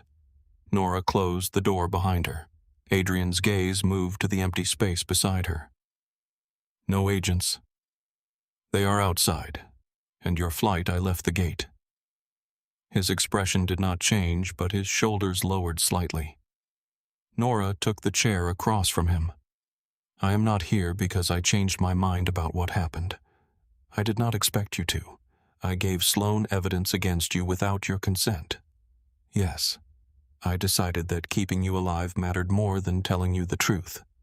Yes, she folded her hands on the table. I used the same excuse you used with me. Adrian looked at the red mark beneath her jaw. It worked. That does not make it right. No. The answer came quietly. Nora had expected anger. She had expected distance accusation or the cold silence he used when men disappointed him. Instead, he looked tired enough to be honest. I am sorry, she said. Adrian leaned back. For saving my life, for making the decision alone. He lowered his eyes to his hands. I wanted to hate you for it. Nora waited. It would have been easier, he continued. I could have told myself you betrayed me. I could have ignored everything that came before it. You do not have to ignore it. I know. His gaze returned to hers. I lied to you before you ever had the chance to know me. I watched you through cameras. I entered your friend's store without permission. I took your phone. I put you on a plane after you told me no. Nora remained still. Adrian spoke each sentence without defending it. I told myself I was protecting you because the truth was worse. What truth? That I was afraid. She watched him. Adrian had spoken about guns, territories, enemies, and death with less difficulty. Afraid of what? That if you knew who I was, you would disappear before I could keep you safe. You mean before you could stop me? Yes. The word settled between them. He did not soften it. Nora looked through the glass panel in the door. Sloane's shadow moved past and disappeared. When I was at the airport, I thought about going back to Monterey. You still can. I know. Adrian's expression remained controlled, but she saw the tension return to his shoulders. Nora continued. That is why I came here first. He studied her. She took a breath. I do not want the estate. All right. I do not want your guards outside my door. All right. I do not want access to your money, your name, or your businesses. All right. I want my own home, my own work, my own accounts. I want to know that if I stay with you, it is not because leaving would destroy my life. Adrian nodded once. You should have all of that. And I am not marrying you. Something crossed his face. Pain, brief and clean. He accepted it without looking away. All right. At least not now. The room became silent. Adrian's eyes changed, but he did not reach for hope too quickly. Nora placed her palms flat against the table. I care about you. I do not know what that means after everything we did to each other. Neither do I. I need time. You have it. I need distance. You have that too. I need to know you will not turn distance into surveillance. His mouth tightened. You have my word. Your word is not enough yet. Adrian absorbed the sentence. Then he reached into his pocket and placed his phone on the table. Every person assigned to watch you has already been recalled. Mason has the order in writing.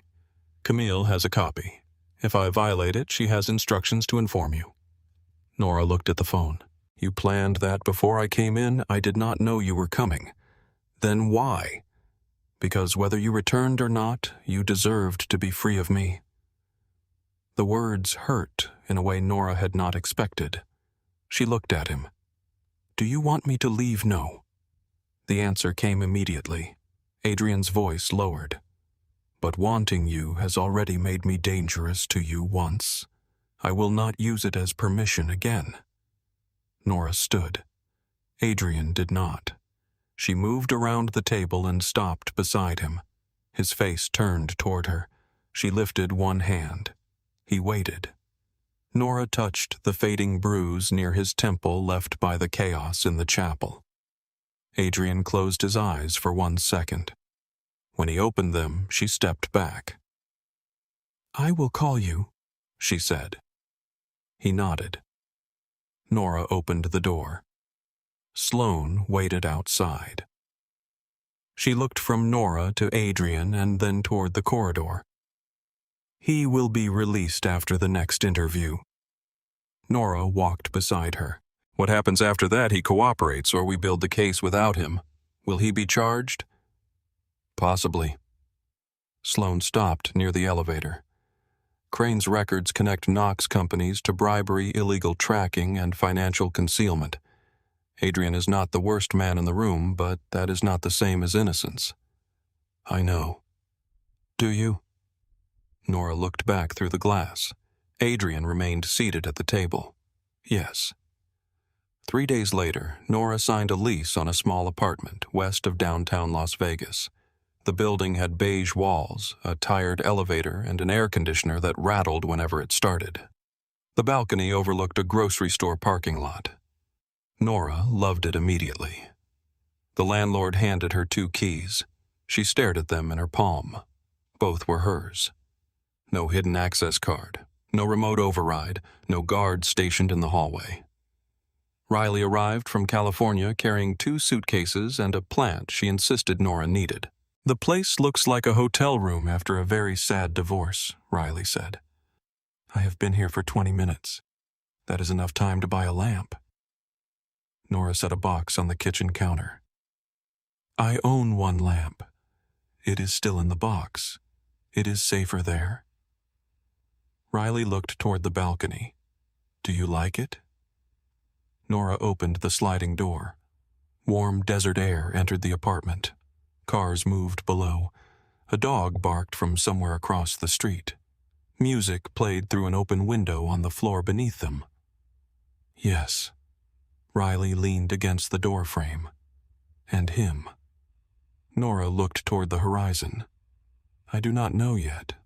Adrian did not appear at the apartment. He did not send flowers.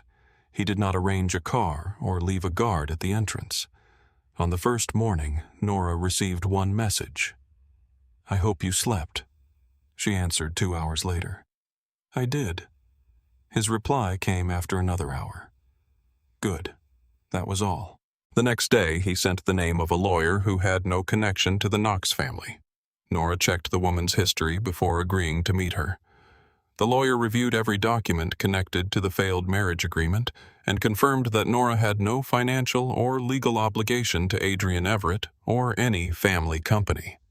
Nora paid the bill herself. A week later, she accepted a position with a cybersecurity firm that protected hospitals from ransomware attacks. The salary was lower than the offers connected to government contractors. The work mattered more. She spent her first month tracing attacks, closing vulnerabilities, and teaching exhausted hospital employees how to recognize false login pages. Nobody at the office knew who her father was. Nobody cared who Adrian was. They cared whether she could solve a problem before a patient system failed. She could. Adrian's life moved in the opposite direction.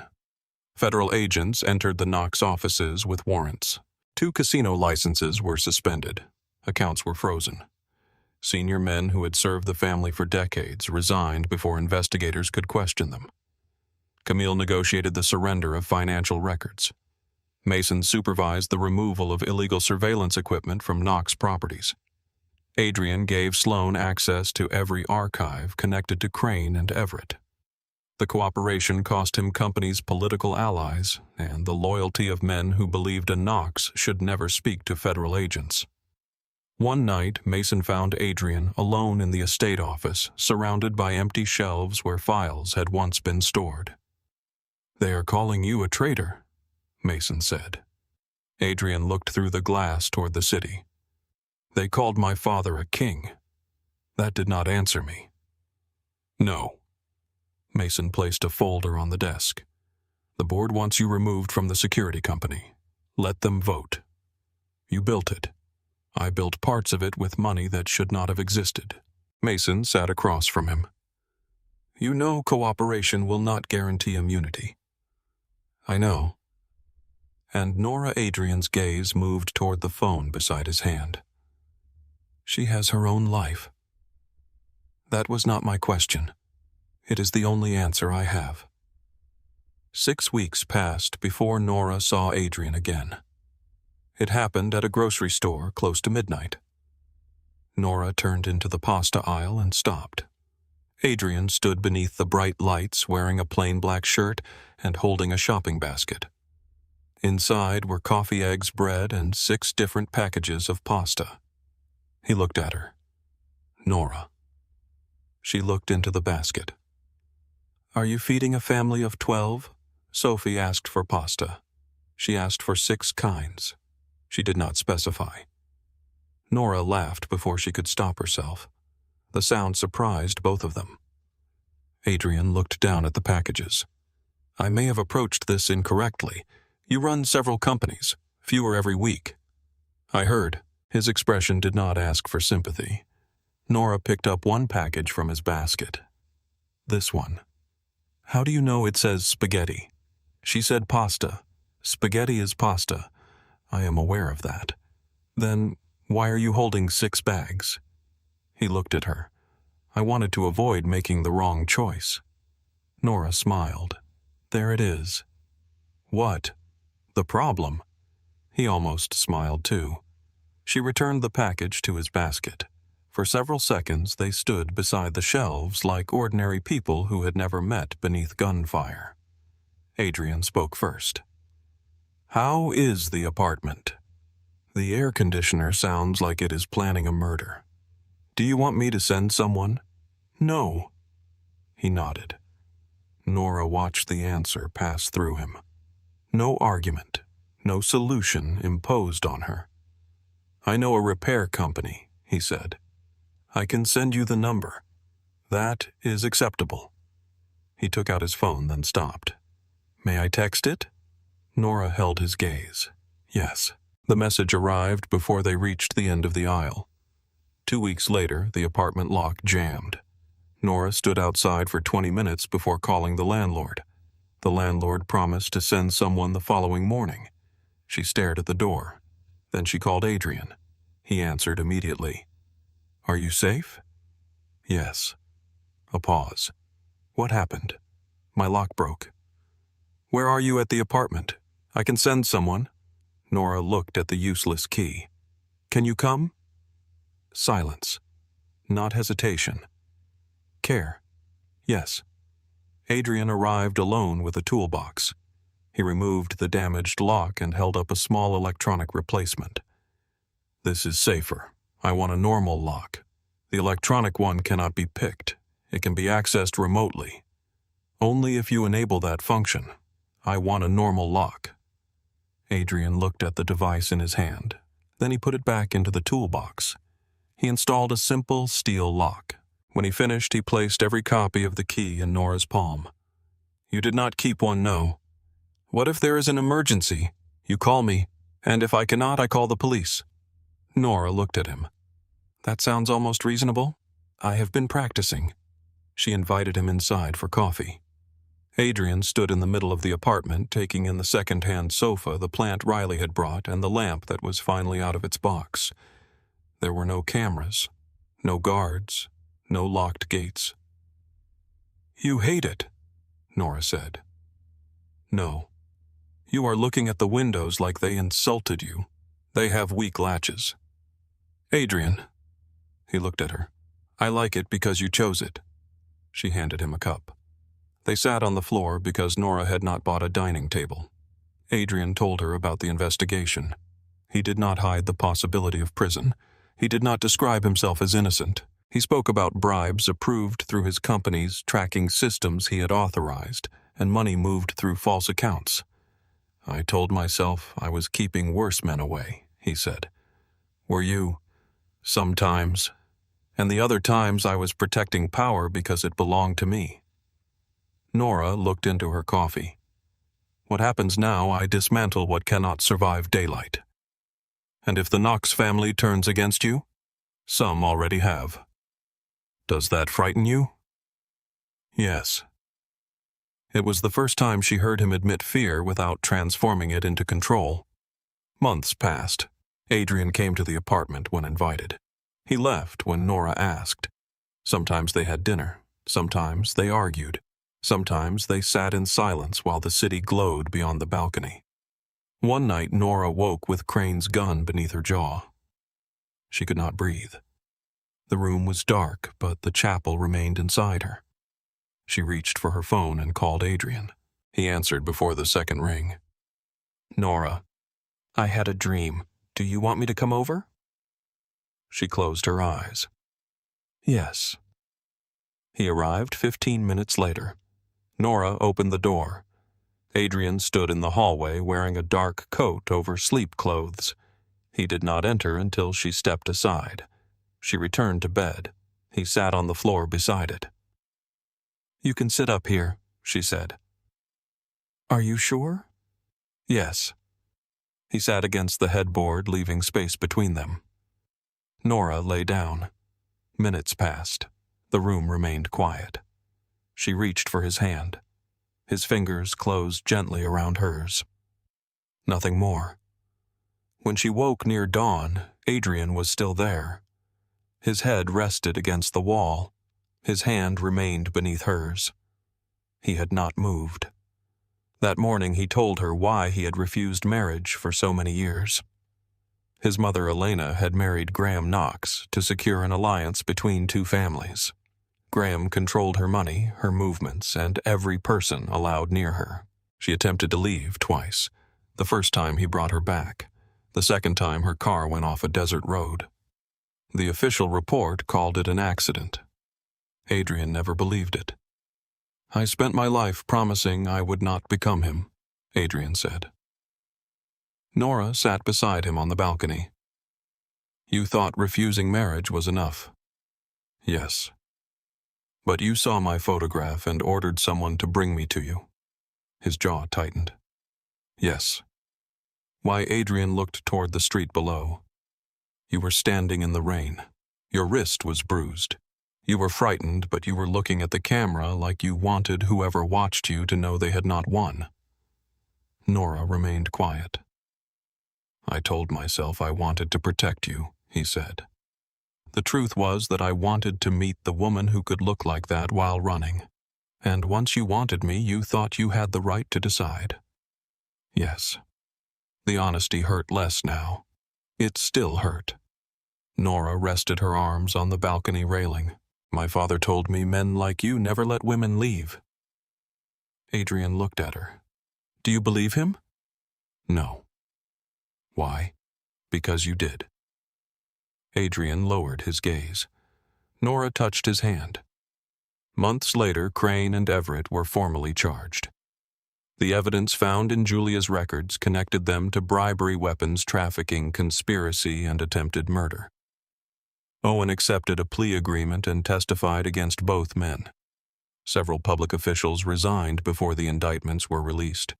Adrian avoided immediate prosecution by surrendering assets, providing records, and agreeing to continued cooperation. The investigation remained open. Nothing was erased. One evening, he asked Nora to return to Monterey with him.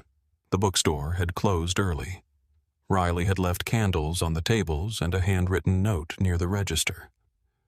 "Do not make me regret trusting either of you." Nora smiled and set the note down. Adrian stood where he had first introduced himself as Cal. He held an envelope. Nora looked at him. "You are not pretending to buy another history book, are you?" "No. That is progress." He handed her the envelope. Inside was the surveillance photograph from the Philadelphia bus terminal. Nora stood in the rain, one sleeve torn, her wrist bruised, her face turned toward the camera. On the back, Adrian had written the date. "You kept this?" "Yes." "Why?" "It reminded me of the first mistake I made." Nora looked up. "Ordering someone to bring me to you. Believing that wanting you gave me the right to decide what happened next." He reached into his coat and removed a small ring. He did not kneel. Not yet. "I am not asking you to join my family," he said. "I am not asking you to take my name, live in my house, or become part of my business." Nora looked at the ring. "What are you asking?" "Whether you want to build something that belongs to both of us." She held his gaze. "What happens if I say no?" Adrian's hand remained steady. "I return to Las Vegas. I keep every promise I made. I love you from wherever you allow me to stand." Nora felt tears rise, but she did not look away. Only then did Adrian kneel. The bookstore was quiet around them. No guards waited outside. No contract rested on a table. No father stood behind her. No plane was prepared. Nora took a long breath. "Yes." Adrian's eyes closed for 1 second. When he opened them, he reached for her hand. Nora stopped him. She took the ring from his fingers and placed it on herself. Then she leaned down and kissed him. They married 6 weeks later at a courthouse in Nevada. Riley cried before the ceremony began and denied it when Sophie noticed. Mason wore a suit that Lillian called almost respectable.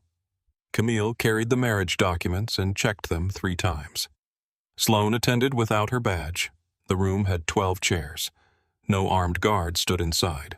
The judge looked at Nora. "Do you enter this marriage of your own free will?" Nora looked at Adrian. "I do." The judge asked Adrian the same question. His voice was less steady than hers. "I do." 1 year later, they lived in a modest house at the edge of Las Vegas. There were no walls around the property. The security system had been designed by Nora. Both of them knew every camera, every alarm, and every access code. Adrian worked from a smaller office downtown, leading the legal parts of the Knox security company. Nora managed a growing cybersecurity team and consulted with Sloane when cases required her expertise. Some nights, Nora still woke from dreams of locked rooms. Some mornings, Adrian stood at the window too long expecting enemies who were no longer there. They did not speak about healing as if it were finished. They made coffee. They argued about groceries. They called before coming home late. They asked.